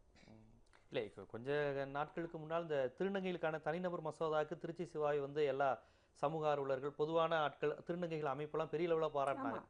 இதே நிச்சயமா நல்ல செயல் செய்யறப்ப பாராட்டுவாங்க, நெகட்டிவா செய்யறப்போ வந்து விமர்சனத்துக்கு உள்ளாது. அதாவது நல்ல செயல் செஞ்சுட்டார் திருச்சி சிவாங்கிறதுனாலயே அவர் செய்யற செயல் எல்லா செயலையும் நம்ம ஏற்றுக்க முடியாது இல்லையா? ஆனா இந்த விஷயத்தை பொறுத்த வரைக்கும் இண்டிவிஜுவலா தனித்தனியா பார்க்க வேண்டிய ஒரு கட்டாயம் இருக்கு. திருச்சி சிவா அவர் ஆண் அப்படிங்கிறதுனால அவர் நிச்சயமா அவர் தப்பு தான் செஞ்சிருப்பாரு, பெண்கிறத தப்பு செஞ்சிருக்க மாட்டாங்க அப்படின்ற பார்வையும் நான் எடுத்துக்க விரும்பல. தவறு நடந்திருந்தால் யாராக இருந்தாலும் அது வந்து கடுமையான கண்டனத்துக்கு உரியது தான். இது ப்ரோவோக் பண்ணியிருந்தாலும் அதுதான் அடிப்படையில் அவங்களே ஒத்துக்கிட்டதுனால இது கடுமையான கண்டனத்துக்கு உரியது தான். அடுத்தபடியாக தமிழ் மாநில காங்கிரஸ் கட்சியில் தலைவர் ஜி.கே. வாசன் அவர்கள் சொல்லியிருக்கிறாங்க. அதாவது தொடர்ந்து அவர் கட்சியிலேருந்து பலர் அதிமுகவுக்கு செஞ்சுருக்கிறாங்க. எஸ்ஆர்பியாக இருக்கட்டும், வேலூர் ஞானசேகரனாக இருக்கட்டும், தொடர்ந்து போகிறாங்க. ஓரளவு முக்கிய ஆளுமைகளாக இருந்த பலர் வந்து அதிமுகவுக்கு சேரக்கூடிய ஒரு சூழல் வர்றதுனால அந்த கேள்வி எழுப்பும்போது அவர் சொல்கிறாரு, எத்தனை பேர் போனாலும் இதெல்லாம் பல கட்சியில் நடந்தது தான், தமிழ் மாநில காங்கிரஸ் எந்த காரணத்தை கொண்டு பலவீனம் அடையவில்லை, பலவீனமும் அடையாது அப்படிங்கிற ஒரு ஸ்டேட்மெண்ட் விடுறாரு. தமிழ் மாநில காங்கிரசினுடைய இந்த வாசன் தலைமையேற்ற வளர்ச்சியை நீங்க எப்படி பாக்குறீங்க? அதாவது அவர் ஒரு முயற்சி தான். வாசன் வந்து எந்த அளவுக்கு கிரவுண்டில் போயிட்டு அரசியலை முன்னெடுக்க போகிறாரு, மக்களுடைய பிரச்சனைகளை நேரடியாக எவ்வளோ தூரம் இருக்காரு, எவ்வளோ தூரம் செய்திகளில் அடிபடுகிறார் அப்படிங்கிறதும் சேர்த்து தான் அதை பார்க்கணும். அப்போ என்ன மாதிரி நீங்கள் எலெக்ஷனுக்கு முன்னால் உங்களுடைய இது ஆக்டிவிட்டீஸ் எவ்வளோ தூரம் வைப்ரண்ட்டாக இருந்தது. இங்கே அரசியலில் வந்து வைப்ரன்சி ரொம்ப முக்கியம். நீங்கள் அரசியல் களத்தில் நீங்கள் இருக்கிறீங்கிறது உங்களுடைய செயல்பாட்டின் மூலமாக தொடர்ந்து செஞ்சுக்கிட்டே இருக்கணும், தெரிந்து கொண்டே இருக்கணும், நியூஸில் நீங்கள் அடிபட்டுட்டே இருக்கணும். அந்த மாதிரி தமாக வந்து பெரிய அளவில் வரலை. அப்போ ஏன் வரலைன்னா இந்த இடத்துல நெகட்டிவிட்டி வந்து அதிக அளவில் விற்கப்படுகிறது. அப்போ நெகட்டிவாக வந்து வாசன் வந்து பெரிய அளவில் அரசியல் செய்யலை அப்படிங்கிறத நான் ஒரு பாசிட்டிவாக பார்க்குறேன். ஆனால் நீங்கள் பாசிட்டிவான விஷயங்களை எடுத்துகிட்டு போனீங்களா அப்படின்னாலும் அந்த இடத்துலையும் பெரிய ஒரு வேக்கம் இருக்குது, ஒரு வெற்றிடம் இருக்குது. அப்போ அரசியலில் வெற்றிடம்ங்கிறது இருக்கக்கூடாது. உங்களுடைய செயல்பாடுகளில் வெற்றிடம் அதிகரிக்க அதிகரிக்க நீங்கள் வந்து பிக்சரில் இல்லாமல் போவீங்க. அந்த இதை வந்து அந்த கார்டை ஃபீல் பண்ணி வெளியில் போகிறதுக்கான ஒரு காரணமாக நான் பார்க்குறேன். அப்போ நீங்கள் வந்து அதை ரோப்பின் பண்ணணும், திரும்ப வந்து பெரிய அளவில் நீங்கள் உங்களை ஸ்திரப்படுத்தி கொள்ளணும் அப்படின்னா அரசியலில் நீங்கள் ஆக்டிவாக இறங்கி வேலை பார்க்கணும். அந்த இதை செஞ்சால் தான் வந்து அறிக்கைகள் மூலமாக கட்சிகளை எல்லாம் கட்டி காப்பாற்ற முடியாது. நீங்கள் வாசனுடைய இந்த நிலைப்பாடு ஒரு தவறான சமயத்தில் எடுத்த ஒரு முடிவு தான் வந்து அவரை அடுத்தடுத்த கட்டத்தை நோக்கி, அதாவது வாசனுடைய தாமகோடைய வளர்ச்சி அப்படின்னு கேட்டீங்க நீங்கள். தமாகோடைய வளர்ச்சிங்கிறது உண்மையே நடக்கலைங்கிறது தான் உண்மை. ஏன்னா வந்து தமாக வெர்ஷன் 2 வளர்ச்சி நோக்கி தான் போகுதுன்னு அவர் சொல்கிறாரு. தமாக வெர்ஷன் 1 வெர்ஷன் 2 அப்படின்னு பார்த்தா மூப்பனார் வந்து இந்த வைப்ரண்ட்டான சுச்சுவேஷனில் வந்து அப்படி ஒரு தேவை இருந்துச்சு. அதாவது காங்கிரஸ் தரப்புலையும் பொதுமக்கள் தரப்புலையும் ஒரு காங்கிரஸிலிருந்து ஒரு மாற்று ஒன்று வேணும், அதாவது வேற ஒரு கட்சி வேணுன்ற ஒரு தாகம் வந்து கட்சிக்குள்ளே இருந்தவங்களே இருந்துச்சு, கட்சிகளில் இருக்கக்கூடிய மிக முக்கியமான ஆளுமைகள் எல்லாத்தையும் இருந்தது, தொண்டர்கள்ட்ட இருந்தது, முக்கியமாக வந்து பொதுமக்கள் தரப்பிலிருந்தும் இருந்தது. அதனால் அந்த தமாக வெர்ஷன் 1 அப்படிங்கிறது வந்து பெரிய அளவில் சக்ஸஸ்ஃபுல்லாக வந்துச்சு. அதிக கால நீடிக்காட்டியும் கூட அந்த ஆரம்ப சூரத்தனம்ங்கிறது வந்து அது உண்மையிலே இருந்துச்சு, அது வெற்றியவும் கொடுத்தது. ஆனால் இங்கே வந்து தமாகாவை பொறுத்த வரைக்கும் வெர்ஷன் 2 ஜி.கே. வாசன் தலைமையிலான தமாக அப்படிங்கிறது வந்து உருவாக்கப்பட்ட நேரமே மிகவும் தவறான நேரம். அந்த இந்த உருவாக்கத்துக்கான காரணம்னு அவங்க சொல்கிறாங்க இல்லையா, அதுவும் கூட ஏற்றுக்கொள்ள முடியாத நம்மளால் இல்லை, பொதுமக்கள்ங்கிறது ரெண்டாவது. முதல்ல வந்து கட்சி தொண்டர்களால் பெரிய அளவில் அதை வந்து ஏற்றுக்கலை அப்படிங்கிறது தான் யதார்த்தம். ஏன்னா வேறு வழி இல்லை, பிரியணும் அப்படிங்கிறப்ப ஜி.கே. வாசன் தலைமையில் அந்த பழைய தமாக மாதிரி வந்துருமோ, ஏதோ ஒரு பெரிய கட்சியோட குறிப்பாக வந்து காங்கிரசின் முக்கிய தலைவர்கள் போனாங்க. இப்போ அந்த போனவங்க நிறைய பேர் திரும்பி காங்கிரஸ்க்கு வந்துட்டாங்க. காங்கிரசின் முக்கிய அடையாளங்கள் சொல்லப்பட்டவர்கள் சில பேர் போனாங்க. பீட்டர் அல்போன்ஸ் உள்ளிட்ட முக்கியமாக வந்து தமிழ்நாடு காங்கிரஸ் கமிட்டி தலைவர் அதுவரை இருந்த ஞானதேசன் உள்ளிட்ட பல பேர் போனாங்க. ஆனால் அந்த ஒரு கட்சியினுடைய வெற்றி அடுத்த கட்டங்கிறது வந்து அதனுடைய வெற்றி தோல்வி தான் தீர்மானிக்குது. இந்த சமயத்தில் வந்து அதிமுகவோட கூட்டணி போகும் அப்படிங்கிறது தான் வந்து அந்த கட்சியில் இருந்தவங்களுடைய எல்லாருடைய எதிர்பார்ப்பும். ஆனால் அதிமுக வந்து தமாக வந்து ஒரு பெரிய சக்தியாக எடுத்துக்கல அப்படிங்கிறப்போ அந்த இடத்துலையே தமாக வந்து முதல் வீழ்ச்சியை சந்திச்சிடுச்சு. அதன் பிறகு மக்கள் நல கூட்டணிங்கிறது வந்து மக்கள் நல கூட்டணியில் கூட அவங்க மிக வருந்தி அழைத்த காலத்தில் கூட அவங்க போகலை. மிகவும் காலதாமதமாக கிட்டத்தட்ட தொகுதி பங்கீடுலாம் முடிஞ்ச பிறகு தான் வேறு வழியே இல்லாமல் இருக்கிற இடங்கள்ல அவங்க பார்த்து நின்று தொகுதிகள் எண்ணிக்கை எல்லாமே அப்படிதான் நடந்துச்சு. போய் அவங்களுக்கு ஒரு உரிய மரியாதையான இடங்களை ஒதுக்கப்பட்டதா நான் பார்க்குறேன். நிச்சயமா கொடுத்தாங்க. ஆனால் அப்பையும் கூட பெரிய அளவில் ஞானதேசிகன் சொல்றப்ப என்ன சொன்னாருன்னா, ஆல்மோஸ்ட் எல்லா தொகுதி பங்கீடும் முடிஞ்சிடுச்சு, கடைசி நேரத்தில் சேர்ந்ததுனால எங்களால் வெற்றி பெறக்கூடிய தொகுதிகள் அல்லது முக்கியமான தொகுதிகளாக வாங்க முடியல, பல கட்சிகளுக்கு போயிடுச்சுன்னு கூட ஞானதேசிகனே பேட்டி கொடுத்துருக்காரு, உங்கள்கிட்டே பேட்டி கொடுத்துருக்காரு. அதனால இந்த மாதிரியான விஷயங்கள்லாம் சேர்ந்து தான் வந்து ஒரு கட்சியினுடைய அடுத்த கட்டங்கிறது அதனுடைய வெற்றி தோல்வியை வச்சு தான் தீர்மானிக்கப்படுது. அவ்வளவு மிகப்பெரிய வெற்றி பெற்ற தமிழ் மாநில காங்கிரஸே 6 வருஷம் தான் நீடிச்சது. மூப்பனார் தலைமையிலான இதுவே வந்து 40 எம்பி 40 எம்எல்ஏ 20 எம்பின்னு இருந்த கட்சியே 2001க்கு அப்புறம் 2001 ஒரு ஜெயலலிதா ஆட்சி அமைக்கிறதுக்கு தமாக உதவி பண்ணிச்சு. அதோட அதோடைய சாப்டர் முடிஞ்சு போச்சு. மூப்பனாருடைய மறைவுக்கு பிறகு தமாக வந்து காங்கிரஸ்ல இருந்துச்சு. அவ்வளோ பெரிய வெற்றி பெற்ற தமாக வெர்ஷன் 1 6 ஆண்டுகள் தான் தாக்கு பிடிச்சது. அப்படிங்கிறப்போ படுதோல்வி அடைந்த தமாக அடுத்த கட்டத்தை நோக்கி நகருங்கிறது கடுமையான சிரமம். வளர்றதுக்கான வாய்ப்பே இல்லை அப்படின்லாம் சொல்ல முடியாது. ஆனால் இன்னைக்கு அவங்க இருக்கக்கூடிய நிலைமைங்கிறது மிகவும் ஒரு டேஞ்சரஸான பொசிஷனில் தான் இருக்காங்க. குறிப்பாக அந்த கட்சியினுடைய மிக மிக முக்கியமான ஆளுமைகள் எஸ்ஆர்பி போன்றவர்கள், ஞானதேசிகன் போன்றவர்கள் மாவட்ட அளவில் அல்லது மாநில அளவில் செல்வாக்குள்ளவங்கெல்லாம் வந்து போகிறது அப்படிங்கிறது வந்து பலவீனம் இல்லைன்னு வெளிப்படையில் சொல்லலாம். ஆனால் மிகப்பெரிய ஒரு பலவீனத்தை ஒரு பின்னடைவைத்தான் வந்து தமாக சந்திச்சிட்டு இருக்குங்கிறதுல எந்த விதமான சந்தேகமும் இல்லை. அடுத்தபடியாக மாயாவதி அவர்களை பற்றிய ஒரு செய்தி, அந்த செய்தி வந்து இதை வந்து இங்க உள்ள பல சமூக நீதி அமைப்புகள், நீங்கள் இப்போ விமர்சித்த திராவிட கட்சிகள், இடதுசாரிகளாக அந்த விமர்சனத்தை வச்சாங்க. தலித் மூவ்மெண்ட்டையும் தலித் மக்களையும் இவங்க மிஸ்யூஸ் பண்றாங்க. பாரதிய ஜனதா அது குறிப்பா இந்த மோடி அரசு வந்ததுக்கு பிறகு தலித் மக்களை டார்கெட் பண்ணி செய்றாங்கன்னு கம்யூனிஸ்ட் கட்சிகள் ஒவ்வொரு விவாதங்களையும் அந்த கம்யூனிஸ்ட் கட்சி சிபிஎம் காரங்க தொடர்ந்து சொல்றாங்க. திராவிட இயக்கத்தை சேர்ந்தவங்களும் சொல்றாங்க, தலித் மக்களை வந்து இவங்க யூஸ் பண்ணிக்கிறாங்க, அம்பேத்கரை குளோரிஃபை பண்ற மாதிரி நடிக்கிறாங்க, இதை தலித் மக்கள் புரிஞ்சுக்கணும் அப்படின்னு. இப்போது மாயாவதி அவர்களே அதே வார்த்தையை சொல்லியிருக்கிறாங்க. இன்னொரு தலித் தலைவரை பார்த்து, ராம்தாஸ் அத்வாலேங்கிற வட இந்தியாவில் ஒரு மிகப்பெரிய தலித் லீடர், இவர் வந்து சமூக நீதித்துறை அமைச்சராக இப்போ சமீபத்தில் அவருக்கு பதவி கொடுத்ததெல்லாம் குறிப்பிட்டே சொல்றாங்க மாயாவதி, உங்களை பிஜேபி யூஸ் பண்ணிக்குது, அதனுடைய சதிக்கு நீங்க தலித் மக்களை பழியாக்குறீங்கிற மாதிரி தலித் மூவ்மெண்ட்டையும் தலித் மக்களை பிஜேபி அபியூஸ் பண்ணுதுங்கிற மாதிரியும் மாயாவதியோட குற்றச்சாட்டை நீங்க எப்படி பார்க்குறீங்க? மாயாவதி என்ன செய்யணும்னு சொல்கிறாருன்னு எனக்கு தெரியல. அதாவது அரசாங்கத்தின் மத்திய அரசின் சமூக நீதி துறைக்கு அந்த இதை சேர்ந்த ஒருவர் மினிஸ்டராக நியமிக்கிறதுங்கிறது வரவேற்கத்தக்கது. அப்போ அரசு வந்து யூஸ் பண்ணுது அப்படின்னா, தலித் ஓட் பேங்க்குங்கிறது மிக முக்கியமானது அரசியல் கட்சிகளுக்கு. அதை வந்து மெயின் ஸ்ட்ரீமோட சேர விடாமல் தலித் ஓட் பேங்க்குன்னு பிரிப்பதே ஓட் பேங்காக அவங்கள கன்சாலிடேட் பண்ணி அவங்க பயன்படுத்துவது தான்.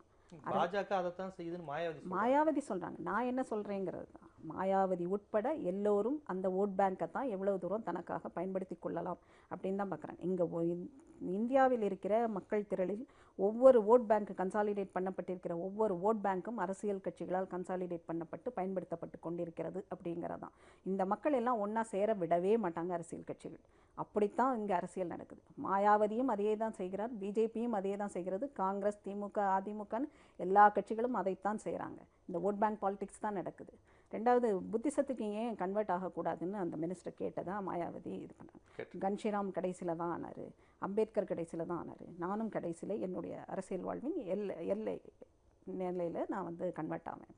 அது என்ன மாதிரி இதுன்னு அப்படியே அவருடைய ஃபுட் ஸ்டெப்ஸில் மாறாமல் இவங்க பயணிக்கிறாங்களாங்கிறது ஒரு கேள்வி. மாயாவதி பயணிக்கிறாங்களான்னு. புத்திசத்துக்கு கன்வெர்ட் ஆகிறது கூட நான் என்னோட அரசியல் இதில் கடைசியில் தான் இருந்தேன். அதுக்கு அவர் அக்யூஸ் பண்ணுறது, அந்த மினிஸ்டர் அக்யூஸ் பண்ணுறது என்னென்னா, இந்து ஓட்டுக்களை இது பண்ணுறதுக்காக நீங்கள் கன்வெர்ட் ஆகாமல் இருக்கிறீங்க. இதை பிஜேபி ஒத்துக்குமாங்கிறதே எனக்கு மிகப்பெரிய கேள்வியாக இருக்குது. இப்படி ஒரு இது புத்திசம் வந்து பார்ட் ஆஃப் இந்துயிசம்னு சொல்கிறது தான் பிஜேபியோட டாப். பிஜேபி அப்படி தான் சொல்கிறாங்க. அப்போ இந்த மினிஸ்டர் இப்படி பேசுகிறத பிஜேபியே ஒத்துக்கொள்ளாது. ஆக இது வந்து முழுக்க இரண்டு பக்கமும் அரசியல் ஸ்டேட்மெண்ட்டு தானே தவிர அது பெரிய பொருள் நிறைந்த ஒன்றாக நான் பார்க்கல. ஆனால் வட இந்தியாவில் பெரிய அளவில் தலித் அமைப்புகள் அனைத்தும் பாரதிய ஜனதாவுடன் கூட்டணி இருக்குது. அவங்க என்ன சொல்றாங்க, இந்த மாதிரி தலித் தலைவர்களுக்கு தான் இதில் பலன் அளிக்குத ஒழிய தலித் மக்களுக்கு கிடையாது. ஏன்னா பாஜக தொடர்ந்து வந்து செய்யும்போது ராம்விலாஸ் பாஸ்வானோ ராம்தாஸ் அத்வாலேவோ, அதாவது தலித்துகள் மீது இவங்க வன்கொடுமை நிகழ்த்துறாங்கன்னு ஒரு குற்றச்சாட்டு வரும்போது இந்த அமைச்சர்கள் அப்படியே தலித் அமைச்சர்கள் வந்து பிஜேபியோட அலைன்ஸ் வச்சுக்கிட்டு அந்த அமைச்சர் பதவியை தக்க வச்சுக்கிறாங்க. இது உங்க மக்களுக்கு ஒன்றும் இல்லை, தனிப்பட்ட ராம்விலாஸ் பாஸ்வான், ராம்தாஸ் அத்வாலே நீங்க பயனடைஞ்சுக்கிறீங்க அந்த பிஜேபியால அப்படிங்கிறதா இவங்க வைக்கிற விமர்சனத்தினுடைய மற்ற அரசியல் கட்சிகள் தலித்துகளை பயன்படுத்தும் போது எந்த அளவுக்கு அவர்கள் அரசியல் அதிகாரத்தில் பங்களிப்பை கொடுத்தார்கள்னு பார்க்கணும்ல. கொடுத்தாங்களா? ஓட் பேங்காக வச்சிருக்கிறீங்க, அதிலிருந்து ஒரு சில தலைவர்களை மாத்திரம் நீங்க இது பண்ணிக்கிறீங்களே தவிர தலித்துகளுக்கு எந்த அளவுக்கு முக்கியத்துவம் அரசியல் அதிகாரத்தில் முக்கியத்துவம் கொடுத்தீங்க? பார்ட்டி லெவல்ல எத்தனை பார்ட்டிஸ்ல தலித்துகளை முக்கிய பதவிகளில் அமர்த்தி இருக்கிறார்கள்? மற்ற சமூக நீதி பேசுகிற மற்ற கட்சிகளை பார்ப்போம். அவங்க தானே சமூக நீதிக்கான அடையாளம்னு நீங்கள் வைக்கிறீங்க, ஸ்டாண்டர்ட் ஸ்கேலுன்னு வைக்கிறீங்க. அந்த ஸ்கேல் எந்த அளவுக்கு இயங்கி கொண்டிருக்கிறது? இல்லையே. நீங்கள் உங்களுடைய பார்ட்டி இதில் முக்கியமான பொறுப்புகளில், அதிகாரம் மிக்க பொறுப்புகளில் தலித்துகளை நியமிச்சிருக்கீங்களா? தமிழ்நாட்டு கட்சிகள்லேருந்து ஆரம்பிப்போம். எத்தனை தலித்துகள் அதிகாரமிக்க பதவிகளில் இருக்கிறாங்க? அப்போ என்னுடைய பார்வையில் அனைத்து அரசியல் கட்சிகளும் அவரவர் நோக்கிலிருந்து, அவரவர் புரிதல்களிலிருந்து, அவரவர் ஐடியாலஜிலிருந்து தலித் ஓட் பேங்க் மட்டும் இல்லை, எல்லா ஓட் பேங்குகளையும் பயன்படுத்துகிறார்கள் தான், இன்க்ளூடிங் மாயாவதி, இன்க்ளூடிங் தமிழ்நாட்டின் சமூக நீதி கட்சிகள் எல்லாமே இந்த அரசியலை தான் செய்யுது. ஆரம்பத்துக்கு அவங்க கேட்கிற கேள்வி, அதாவது மாயாவதிக்குள்ள நம்ம போகலாம், அதுக்கு நீங்க பதில் சொல்லுங்க. அதற்கு முன்னால் நான் கேட்பது, இடதுசாரி கட்சிகளில் இப்போ இடதுசாரிகளில் பெரிய கட்சியாக இருக்கிறது சிபிஎம் தான். சிபிஎம்ல தலைமையில் அவங்களுடைய செயற்குழுலையோ பொதுக்குழுலையோ முக்கிய யார் இருக்கிறா, எந்த தலித்து இருக்கிறாங்க அப்படிங்கிற ஒரு கேள்வியை வந்து தொடர்ந்து எழுப்புறாங்க. அது மட்டும் இல்லை, இங்கே உள்ள திராவிட கட்சிகளை எத்தனை பேர் தலித்துக்கு தலைமை கொடுத்துருக்கீங்க அப்படிங்கிற கேள்வி எழுப்புறாங்க. இந்த கேள்வியையும் மாயாவதி எழுப்பியிருக்க விமர்சனத்தை நீங்கள் எப்படி ஒப்பிட்டு பார்க்குறீங்க? இதுக்கான பதில் என்ன? அதாவது காங்கிரஸ் உட்பட அதாவது காங்கிரஸ் உட்பட அப்படிங்கிறப்போ நம்ம வந்து மல்லிகார்ஜுன கார்கேயோட சேர்த்து தான் பார்க்க வேண்டியதாக இருக்குது.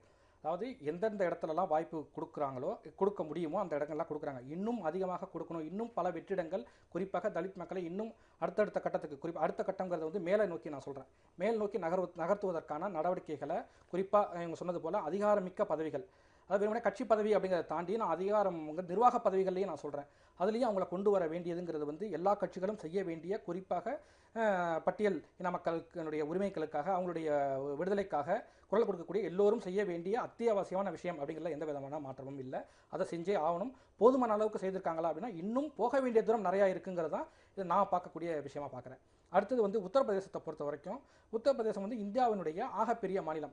அந்த ஒரு மாநிலம் தான் வந்து இந்தியாவினுடைய ஆட்சியாளர் யாருங்கிறத தீர்மானிக்கக்கூடிய சக்தியாக இருக்கக்கூடிய ஒரு மாநிலங்கிறப்போ, அந்த இடத்துல வந்து போன சுற்றுலா சொன்னப்போ வந்து அவங்க 2 பேரும் ராம்தாஸ் அத்வாலே, மாயாவதி சொல்லக்கூடிய கருத்துக்களில் பெரிய பொருள் இல்லை அப்படின்னு அவங்க சொன்னாங்க. மிகப்பெரிய பொருள் இருக்கிறதா நான் பார்க்குறேன். ஏன்னா வந்து அடிப்படையில் வாக்கு வங்கி, அதாவது அந்த 73 இடங்களை வந்து பாரதிய ஜனதா கட்சி ஜெயிச்சிடுச்சு.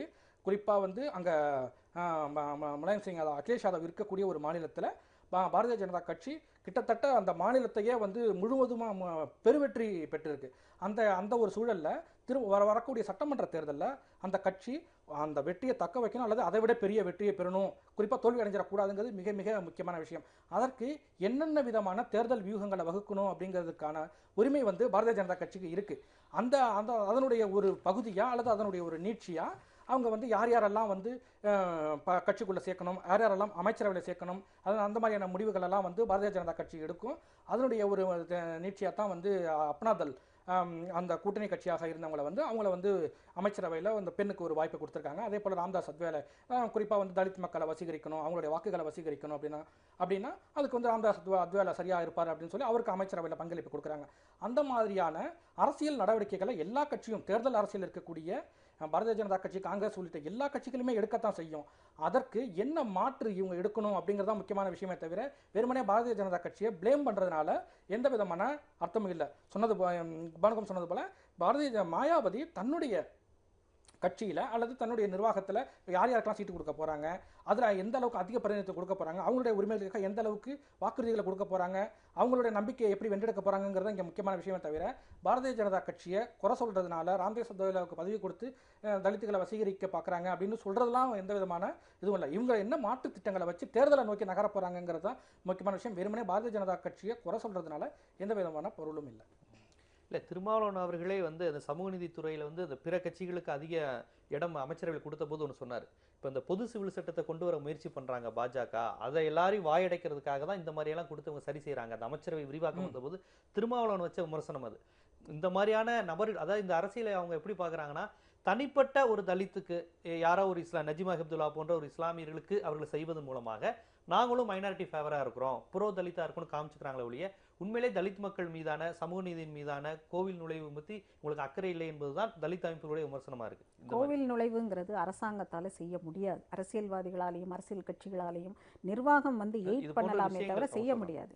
கோவில் நுழைவு தான் பிரச்சனை அப்படின்னு இன்னைக்கு மைய பிரச்சனை அப்படின்னா அதை வந்து அந்த மதத்துக்குள்ளேருந்து, அந்த கோயில் நிர்வாகத்திற்குள்ளேருந்து, அந்த லோக்கல் பாடி ரெப்ரசன்டேட்டிவ்ஸ்லேருந்து, விஏஓஸ்லேருந்து, இந்த மாதிரி ஒவ்வொரு இடத்திலும் இருக்கிற நிர்வாக எந்திரம் ப்ளஸ் அந்த மதத்தை சேர்ந்தவர்கள், அந்த கோயிலுடைய ட்ரஸ்டீஸ், இவங்க சேர்ந்து தான் அதை கொஞ்சம் பிளான் பண்ணி அப்ரோச் பண்ண, ஒவ்வொரு திருவிழாவையும் ஒரு வெல் பிளான்டு நிலையில் வந்து என்னென்ன வரும்னு ஆன்டிசிபேட் பண்ணி அதையெல்லாம் கவுண்டர் பண்ணதுக்கு என்ன விதமான ஆக்டிவிட்டீஸ் எடுக்கணும்னு சொல்லி காவல்துறையை அனுமதிக்காமல் அமிக்கபிளாகவே அந்த இதை கொண்டு போகலாம். ஆனால் அந்த முயற்சிகளை எடுப்பதற்கு அரசு கட்சிகள் வந்து தயாராக இல்லை. அரசியல் கட்சிகள் தான் அதிகாரத்துக்கு வராங்க. நிர்வாகம்ங்கிறது கடைசியில் at the end of the day அது அரசியல் கட்சிகளினுடையதாக மாறுது. ஒரு பிரச்சனை தீருது அப்படின்னா அந்த இடத்துல அரசியல் செய்ய முடியாது, ஓட் பேங்க்கும் இருக்காது. அப்போ அந்த பார்வையிலிருந்து எப்போதுமே இந்த பிரச்சனைகள் முழுமையாக தீர்க்கப்படாமல் அப்படியே தற்காலிக தீர்வோடையே போயிட்டுருக்கு. ஒரு அரசு நினைத்தா கண்டிப்பாக ஒவ்வொரு கோயில் திருவிழாவையும் அதற்கான அமைப்பு இருக்குது. HRNCங்கிற அமைப்பு அதற்கு தான் இருக்குது, அதற்கு தான் அதிகாரிகள் இருக்கிறாங்க, அதுக்கு தான் விஏஓஸ் இருக்கிறாங்க, அதுக்கு தான் லோக்கல் பாடி ரெப்ரசன்டேட்டிவ்ஸ் இருக்காங்க. அவங்களையெல்லாம் வைத்து இந்து மத தலைவர்களையும் வைத்து அதை அழகாக கொண்டு போகலாம். கோவில் நுழைவுங்கிறது இன்றைக்கும் பிரச்சனையாக இருக்குதுங்கிறதுக்கு காரணம் இங்கே இருக்கிற அரசியல்.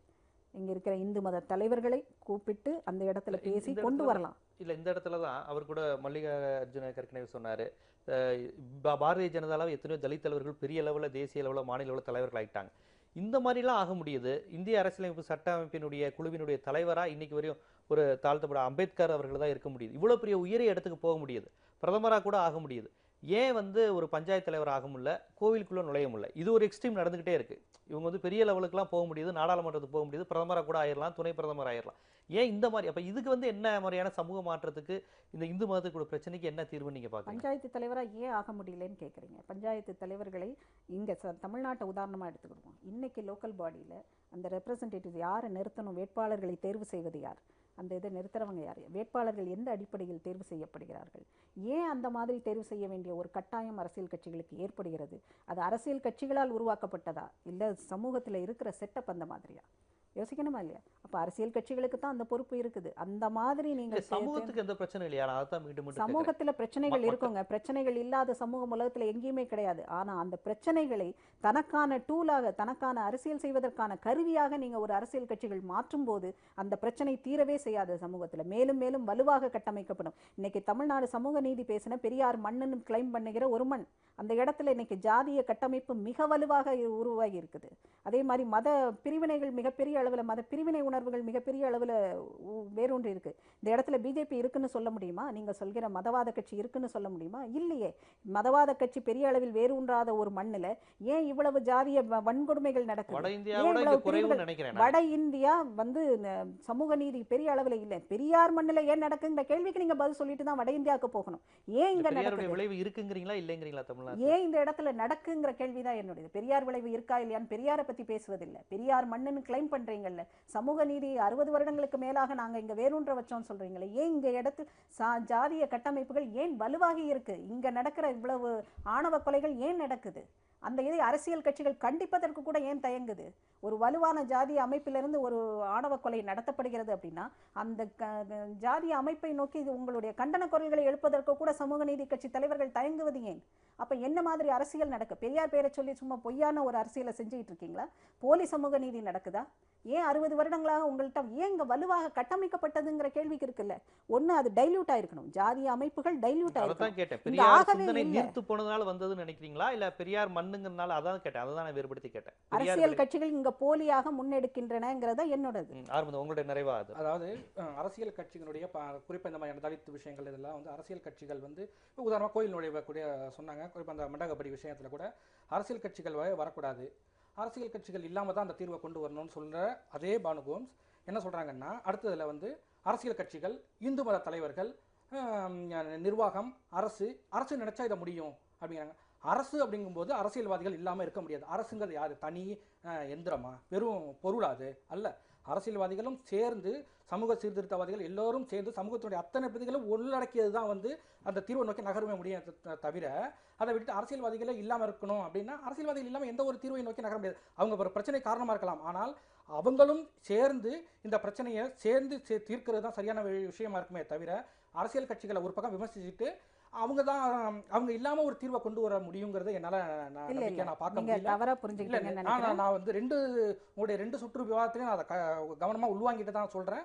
ஒரு பக்கம் முதல்ல எடுக்கிறப்போ நீங்க வந்து அரசியல்வாதிகளை குற்றம் சாட்டுறீங்க, ஆனா தீர்வை நோக்கி நகர்றப்போ அரசியல்வாதிகளையும் சேர்த்துக்கிறீங்க. எப்படின்னா இந்து மத தலைவர்கள் வெவ்வேறு கொட்டேஷன்ல நீங்க வந்து அவங்களை உள்ள கொண்டு வரீங்க.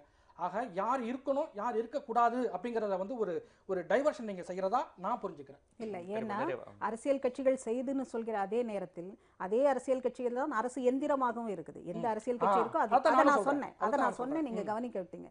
அப்ப அரசியல் கட்சிகள் அங்க உள்ள நுழைய வேண்டி இருக்குது. அரசு எந்திரம்ங்கிற மூலமா அந்த எந்த அரசியல் கட்சி அதிகாரத்தில் இருக்கிறோ அதுதான் அந்த இடத்துல செயல்பட வேண்டியிருக்கு. அப்ப அரசியல் கட்சிகளும் தன்னுடைய போலியான சமூக நீதி அரசியலை விட்டுட்டு உண்மையான அக்கறையோடு இந்த இடத்துல செயல்பட வேண்டியிருக்கு. இந்தியா முழுவதும் இதுதான் பிரச்சனை. அரசியல் தான் இங்க எல்லா மக்களையும் பிரித்து வைத்திருக்கிறதுங்கிறதுல எனக்கு மாற்று கருத்தே கிடையாது. இது ஆக்சுவலா சமூக நீதி பயணம்ங்கிறது இன்னும் விரிவாகவும் இன்னும் அகலமாகவும் நடக்கப்பட வேண்டும் அப்படிங்கறதா என்னுடைய பார்வையை தவிர போலி சமூக நீதி பயணம் அப்படிங்கிறது எதுவும் நடக்கிறதா எனக்கு தெரியல. உண்மையான மெய்யான சமூக நீதி பயணம் தான் நடக்குது. இன்னும் ஆழமாகவும் விரிவாகவும் தமிழகத்துல ஏன் ஜாதிய கட்டமைப்பு மிக வலுவாக ஆகி இருக்கிறதுங்கிறதுக்கு பதில் சொல்லணும். அதை உடைத்தெறிவதற்கான பயணம் இன்னும் அழுத்தமாக தொடர வேண்டும்ங்கிறதா என்னுடைய விருப்பம். இல்ல, இந்தியா முழுவதும் ஒப்பிட்டு நம்ம தமிழகத்தை பார்க்கணும்னு பார்க்குறேன். அதாவது இந்த நிகழ்ச்சி வந்து வருது ஒரு மாநில உணர்வு, தேசிய உணர்வு, அப்புறம் ஏன் இங்கே சாதிய காழ்ப்புணர்ச்சி இருக்குது போன்ற பல்வேறு விஷயங்கள், திராவிட இயக்க கருத்துக்கள், பாரதிய ஜனதா கருத்து, காங்கிரஸ்னு எல்லா கட்சிகள், எல்லா மாநிலமும், இந்தியா முழுக்க நம்ம ஒரு பயணித்து அந்த ஒரு உணர்வு ஏற்பட்டிருக்குன்னு நினைக்கிறேன். நம்ம முதல் பார்வை நிகழ்ச்சியில் நல்ல பல அரிய தரவுகளை வரலாற்று பார்வையோடு தந்திருக்கீங்க. அதற்காக முதல் பார்வை நிகழ்ச்சி சார்பாக உங்கள் நன்றி, இருவருக்குமே நன்றியை தெரிவிச்சுக்கிறேன். மீண்டும் முதல் பார்வை நிகழ்ச்சியில் சந்திக்கும் வரை உங்களிடமிருந்து விடைபெறுவது ஜீவசகாப்தன்.